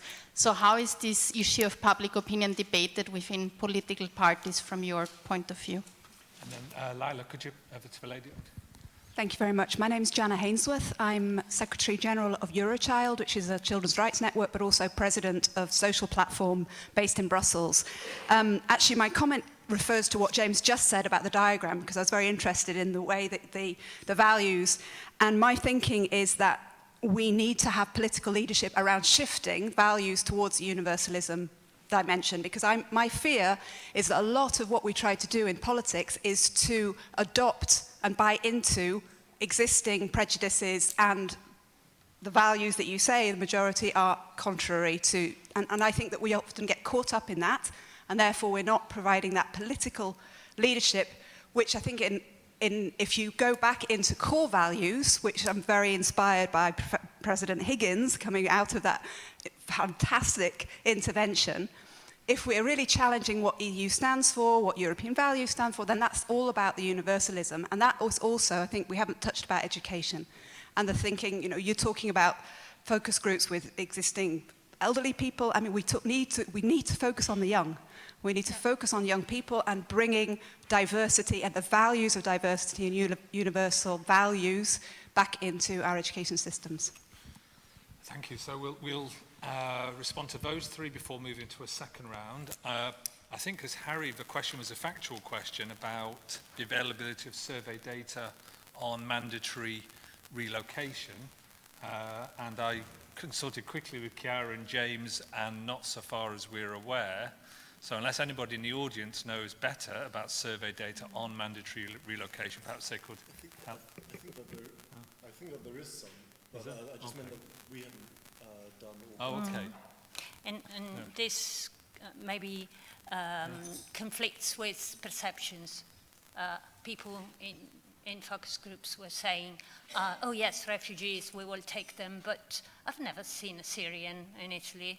I don't think refugees exist in Italy. So again, it's facts against perceptions. And perceptions in this moment are much more important and crucial to people. Because I know that quotas, but quotas is a really technical fact. People are not debating about taking, when they have in mind masses and boats with thousands of people, they wouldn't be able to, you know, react on quotas. And maybe able to follow up afterwards as well, perhaps if that helped. If you wanted, yeah. if you wanted to follow up and talk to Chiara afterwards about this. Muna, I think the questions from Lila were towards you. Yeah, in the previous government it was quite difficult with the People's Party, with the Conservative Party, because the Chancellor, the leader of the Conservative Party, he was for 7 years Minister for Integration. And although he was Minister for Integration, he always talked about the problems of integration. And no one came to the idea to say, listen, if you are tackling all these problems concerning integration, but you have been responsible for that issue for 7 years. And I was State Secretary in the Federal Chancellery, and I had to negotiate the integration program. And to be honest, I mean, there was no interest to really to lead serious negotiation about wondering how we can integrate people in our society easier or faster. And it was, although I was not officially responsible for integration, finally we made a deal saying we implement an integration year. I mentioned that to show you that the topic was misused. There was no serious intention to implement a good, real integration policy in our society. And for 2 years, there was always this emotional debate of integration led by the Ministry for Integration, because he wanted to become Chancellor, and finally he succeeded. I mean, I say that in a very open way now, yeah, but it was like this.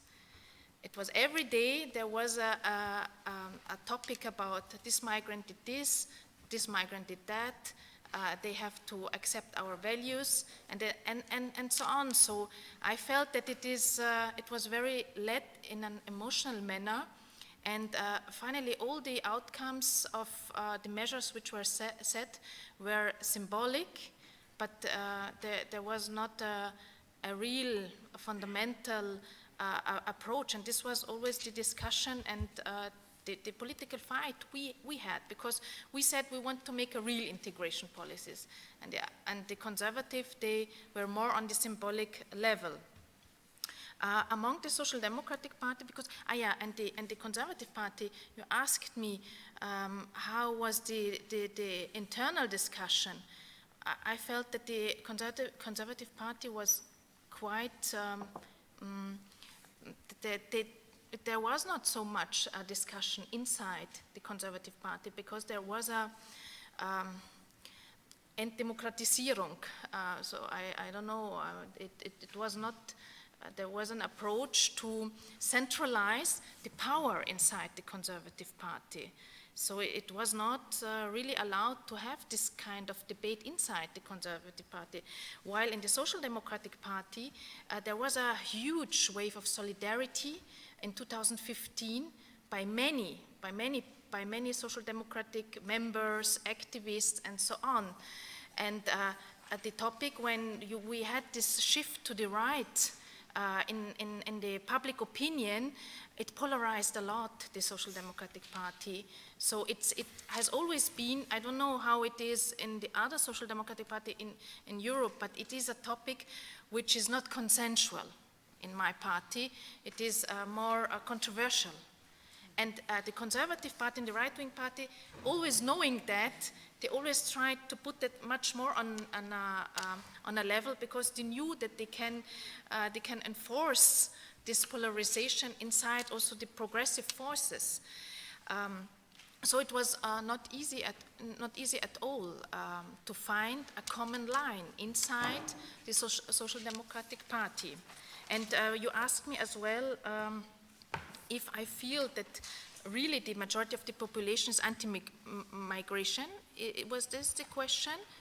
Yeah, how this is influencing the debate within political parties that actually the majority isn't against migrants. Is this reflected? Yeah, it is reflected by that because the newspapers in Austria, they gave a lot this impression that the majority of the population is anti-migration, and we do not know how strong the impact is of these newspapers. But to give you, we have a very strong media concentration in Austria. We have one newspaper, I mean, we have about 8 million inhabitants, and we have one newspaper which is read by 1 million. And this newspaper is anti-migration. So it makes things not easier, which does not mean that you have to take over this narrative, on the contrary, but it is very, very hard to encounter this narrative which is spread by this media. I think Leila's point is really, really interesting on the extent to which parties have adopted this idea, this basically false idea that Europeans are all anti-immigration, that their voters are all anti-immigration. And we see it in the UK actually a lot at the moment, where the Prime Minister is really dead set, as we say, on including students in the migration numbers, including nurses in the migration numbers. And these are actually really unpopular policies. People are really pro having students come to the UK. I mean, only really an extremist would think that that's a bad thing. That also reflects the fact that in all countries, asking about immigration en bloc as a single issue is highly problematic because, as we know, the more detailed the immigration question, the more positively people respond. If they say, do you think a nurse should come? If you ask, do you think a nurse should come, then they're highly likely to say yes, regardless of any other socio-demographic characteristics they might have. So I think that's a really interesting point. I think that the only other slight thing I would say on that is that let's not forget that these are conservative parties. So a lot of people who are in the parties at the elite level are also, of course, conservatives and thus likely to be genuinely anti-immigration. They're not cynically just trying to take anti-immigration sentiment. They really believe it. On the last question on values and if they can be shifted, I'm not a psychologist, so political scientists try and use these psychological frameworks to explain attitudes and behavior. But the key, perhaps the key theoretical basis for human values is that they can't be changed, that they're highly stubborn and that they're distributed in a certain way equally across the world. So you and I may have different ones, but our probability of having those are the same if we were in any corner of the globe. The idea is, however, despite that, we do know that what a universalist from 50 years ago thinks is very different from what a universalist thinks now. And part of that is because of generational replacement. So Europeans are becoming more positive to immigration because the old people are dying and new ones are coming through, perhaps with the same value sets, but they've been socialized in a very, very different, in a more multicultural, heterogeneous world. So really, very briefly answer your question, I don't think human values can be changed that easily, but people with different values will respond differently depending on their life experience. Thank you, James. So more questions I've identified. We'll take 4 this time. So start over there with Jasper. Hello, thank you. My name's Jasper Chalcraft. I'm from the Robert Schuman Centre. How much of a problem are civil servants in perpetuating attitudes? There's been some work done from scholars at the University of Warwick, for example, showing how civil servants have good data sometimes and they can't present it to ministers. They choose not to. They kind of auto-censor themselves. And this is really about the policy imaginary. The imaginaries in which policy making takes place. The assumed ideas and attitudes people think the public have, but also the ideas civil servants have about the ministers they're working for. Thank you, Jasper. Then the gentleman here on the left. There's a microphone. Could you introduce yourself as well, please? My name is Jens Alba. I'm a retired sociology professor who used to work at the EUI in the 1980s. I have one question for James Dennison. Could you elaborate a bit, maybe with speculation, if you don't have any results, about this remarkable disconnect between the stability of attitudes and the changing political landscape in terms of election results? Then 2 little remarks on things that struck me for their absence. All the research we heard about was about the host populations. What do you know about the immigrants themselves? What is the social background they come from? What resources could they mobilize to come here in the first place, including the question, how did they get hold of their iPhones? And that relates to my third and last remark. I was also struck, but maybe you cannot talk about everything, if you have something on policies really in your center, especially policies on the European level, where it's quite obvious, it seems to me, that Schengen and Dublin don't fit together. And that's a problem for European policies. And I have one suggestion for all of us cosmopolitan universalists. Maybe it is a bit counterproductive to come up with a labeling that everybody who asks for iPhones among immigrants is a racist and a right-wing racist at that. Maybe we should use a technique used by psychologists mirroring the concerns of people, saying, yes, that is an interesting question. I know many people who feel they can't afford iPhones for their children, and this is what our research found out about the dissemination of iPhones among populations of host populations and migrant populations holding other social background factors constant, and this is what we found out how they got hold of them. I think there is the major gap of our knowledge, as far as I know the literature. So, well, if you pass the microphone behind, and then I will take 2 more questions in this round. All right. So my name is Michael Neumann. I work with MSF, Doctors Without Borders in Paris, particularly on supporting migration project in Europe, but elsewhere as well. So 2 comments. One related to the mentality question and how to change the narrative. I mean, this is a question we've been struggling with forever now, or at least for the last 2 years, certainly, but not to avail. What we can see is that, empirically,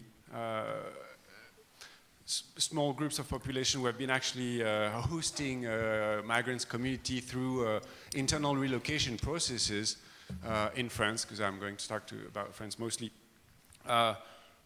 have been seen as changing attitudes towards migrants. So moving from primary hostility, from much better understanding through experimenting, living together.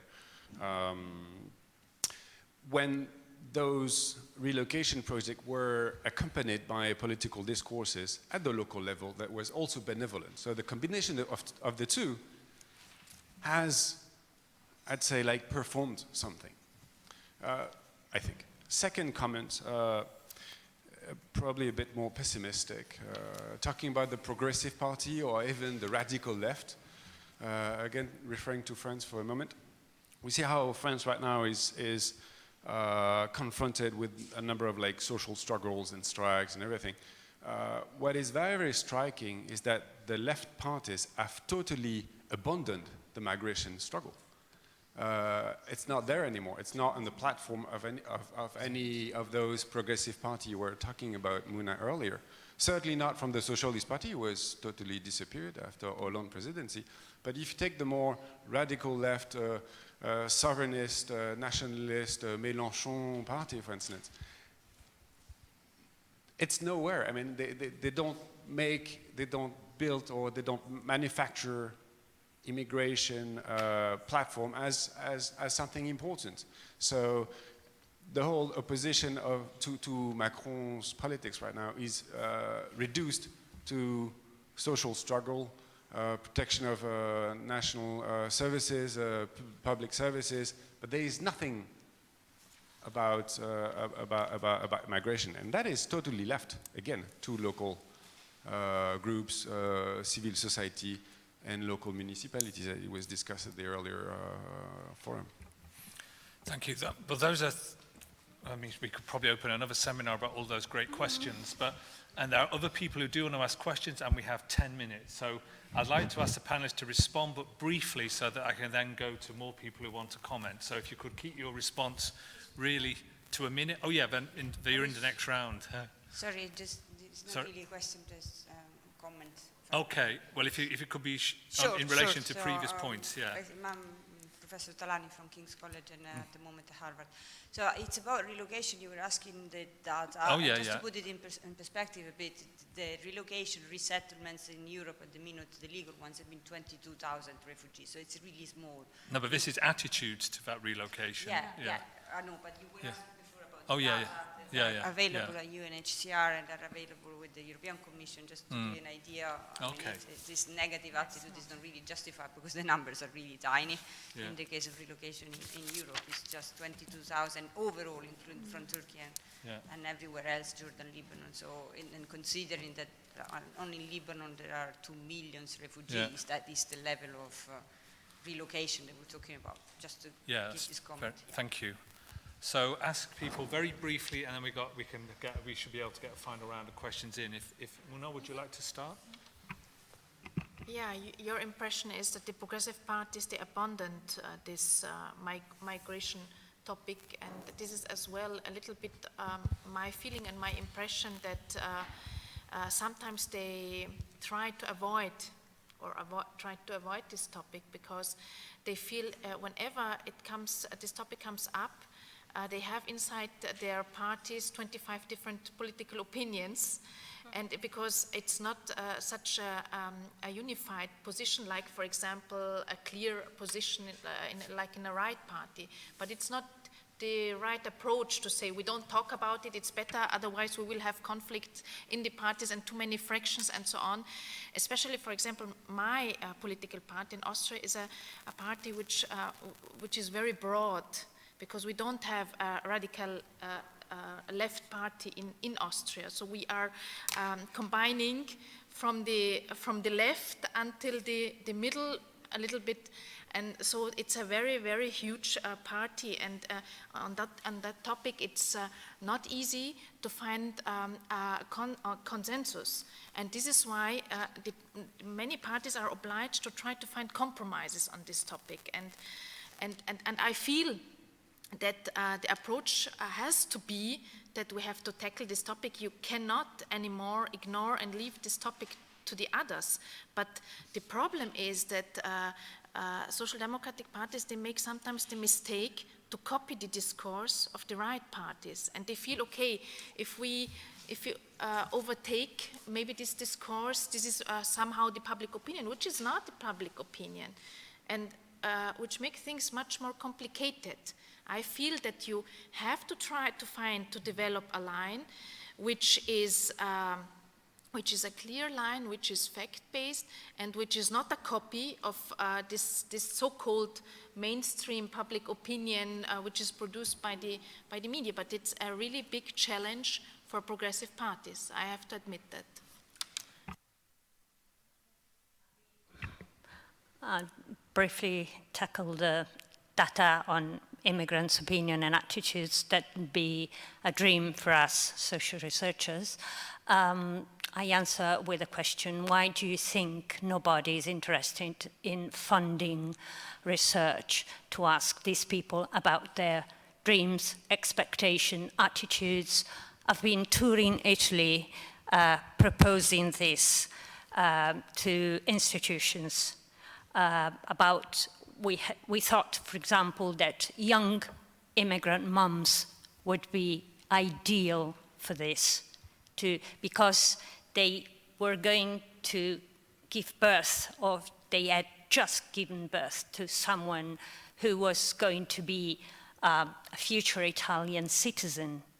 And all the institutions told me, oh, very interesting, but we have other troubles, other emergencies. And the answer is there. We're still treating immigration as an emergency and not as a systemic phenomenon. That's why. On the point about progressive parties, I think I would really just echo Muna's point and also initial intervention, which I think was really fascinating and enlightening, and I think really fits in with our research. I'll just bring up, is it Jens? Yeah, you mentioned about salience, why is it more volatile than attitudes? Or no, you didn't actually mention that. You mentioned how can we explain the rise of the radical right given the stability of attitudes, and the reason is salience. There's a number of theories for why salient attitudes predict voting better. There's sort of the spatial model where people just weight those attitudes more greatly when making up their mind. There's also the fact that we can expect the media and parties to talk more about salient issues. Some would say even define what is a salient issue, although I personally wouldn't buy that. And then, yes, you mentioned the fact that we should treat concerns over immigration as a legitimate concern. I think so, and I think that can be kind of mixed in with what's been said so far, but that's one of the problems of talking about immigration in the abstract as a single thing, because anyone who says that there should be no immigration or immigrants are X negative feature, we probably shouldn't treat as a legitimate concern. That sounds rather illegitimate, but on the other hand, that's only a tiny minority of the population who have such extremist views. So breaking down immigration to really defining what we're talking about when we say pro or anti, I think is extremely important. Then on the relocation point, yeah, there's a big literature about the effect of contact on attitudes to immigration. Generally, it's fairly minimal because attitudes are formed early in life, but the attitudes that are changed by things like contact, as well as things like media and political cues, which are smaller, the effects are smaller. When it comes to contact, we expect intimate contact to lead to more positive attitudes to immigration, so having a friend, co-worker, that kind of thing. Whereas non-intimate contact, what we're seeing a lot in Italy at the moment, where you see someone in the street but then don't share a word with them, or someone tries to sell you something on a street corner, whatever, that's likely to lead to more negative attitudes to immigration. But again, the effect sizes are going to be small. Thank you. We're inside the 5 minutes now before the end, so I think there was another question towards the back, Martin, and one here, and I think that will be all the time we have. Thank you. I'm Martin Rose. I'm based at the Immigration Policy Centre here. My first question just tries to bring into conversation Chiara Ferrari and James Dennison. I'm still not quite clear whether or not you agree or disagree on whether public opinions can be shifted at all in a fundamental way. Because James, you seem to be emphasizing the stability of this and the fact that they're related to fundamental values, which you say don't change very much. And Chiara, you emphasize that there's this conflicted middle, suggesting that maybe something can be done about it. And the related question is, I mean, if it's true that these attitudes are related to those fundamental values which you showed, what's the implication for political messaging? So am I right in thinking that it would actually be counterproductive to talk about universalism in order to shift public opinion on immigration? Because if you talk about universalism, you only reach the people who are in favor of immigration anyway, and you kind of turn off the others. And the second quick question, just in Austria, is how do you feel? I mean, I find it very interesting how you talk about the struggle of the Social Democratic Party to formulate the immigration strategy and to counter the right. But anyway, isn't it a problem that if you argue that what we need is more solidarity, but that solidarity is not forthcoming in a way, and at the same time the center-right government says, we're not going to wait for solidarity, we're going to do our own thing, we're going to cooperate with like-minded countries like Hungary and maybe also Italy, that basically the argument doesn't rely on this solidarity, which may or may not come. So I'm saying is the social democratic response, I think, needs to go beyond the argument of we need more solidarity in Europe. And we have a final question. If you please just introduce yourself. Yeah, hi, I'm Kertuli. I'm an LLM student here at the UI. And my question is quite related, but I'm wondering because most of the people around me perhaps represent a very progressive universalist part of society, and I'm wondering what our role in this is, more than that we vote according to our values. So I'm wondering if you have, even if you don't have direct answers, if you can direct me towards some resources or strategies or tools that I can employ with perhaps the undecided population, rather than engaging with those who have already decided with the opposing view. Thank you. Again, great questions, and it'd be difficult to do justice to them in the 12 seconds we have remaining. But I will ask panelists briefly to respond, and of course there are plenty of activities at the conference to engage as well with these ideas. So, Muna, would you like to respond? The Conservatives try to steal the wording of solidarity and the wording of justice, because in their mind they try to reinvent this wording by saying there is no solidarity because the Austrians, the autochthon, are disadvantaged towards the migrants. And this is why I feel that the solidarity as such is so important to frame it, you know, and to say what is meant by that, because because we see that people start to understand something else by the word of solidarity or by the word of justice, or when the Conservatives or the right-wing parties say, you are a pensionist and you get nothing from the state, or you get less from the state, and the refugees are much better treated like you and they get much more. This this game was not only played by the right extreme party in Austria, it was also played by the conservative. And this is why it's so important to stick to the value of solidarity. And because you said we have to go beyond the solidarity in Europe, as far as I understood. But if Europe managed to show that they are able, they have the capacity to manage things, then this feeling of loss of control would not exist that much anymore. And this would back a lot the progressive forces. Thank you. James, stability? I wouldn't say that, Chiara, in my research was in any way conflictory. I thought it was entirely complementary. But on the human values point, as I said, human values explain about 25% of between individual variation. So there's still plenty of room for other explanatory factors. And also, that really fits in with the idea of there being a big middle. So most attitudes we see something like 30% in favor, 30% neither here nor there, and 30% against. On some of those, there's more positivity, like attitudes to culture or the economy, and there's some more negativity, like attitudes to the effects of immigration or crime, for example. And on messaging, I mean, you really answered the question almost exactly how I would have said it. The problem is NGOs, universities, etc., tend to be of, by, and for universalists, and so the messaging they're likely to produce that they think is fantastic are these universal messages like celebrate diversity, whereas I think Muna's done it perfectly today, balancing that with a message of safety, security, strength even, actually, on the border, where I think if immigration is done and there's no visible threat to order and security and safety, then I think most people will be relatively in favor, especially these days. Thank you, James. And final word to Yeah, Chiara exactly. before we have to finish.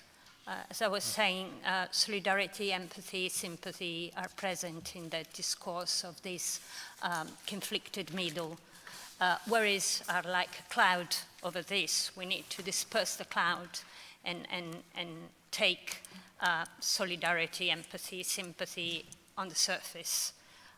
You do this talking to their belly, hearts, not to their minds. So it's not about facts, it's about getting into a framework where you connect with these people which are not like you on a value level. So being understanding, saying, okay, I understand what your values are, I appreciate your values, like tradition, and I value your values. And from there, you can open a conversation, but you need to connect on a value level, on an emotional level to start a conversation and hope for the best. Great, thank you very much. And I know that we have another appointment at 6:30, but I would like to thank the panelists. It's been fantastic contributions and also great questions from the audience. So thank you very much for the contributions from the audience. So join me in thanking the panel. And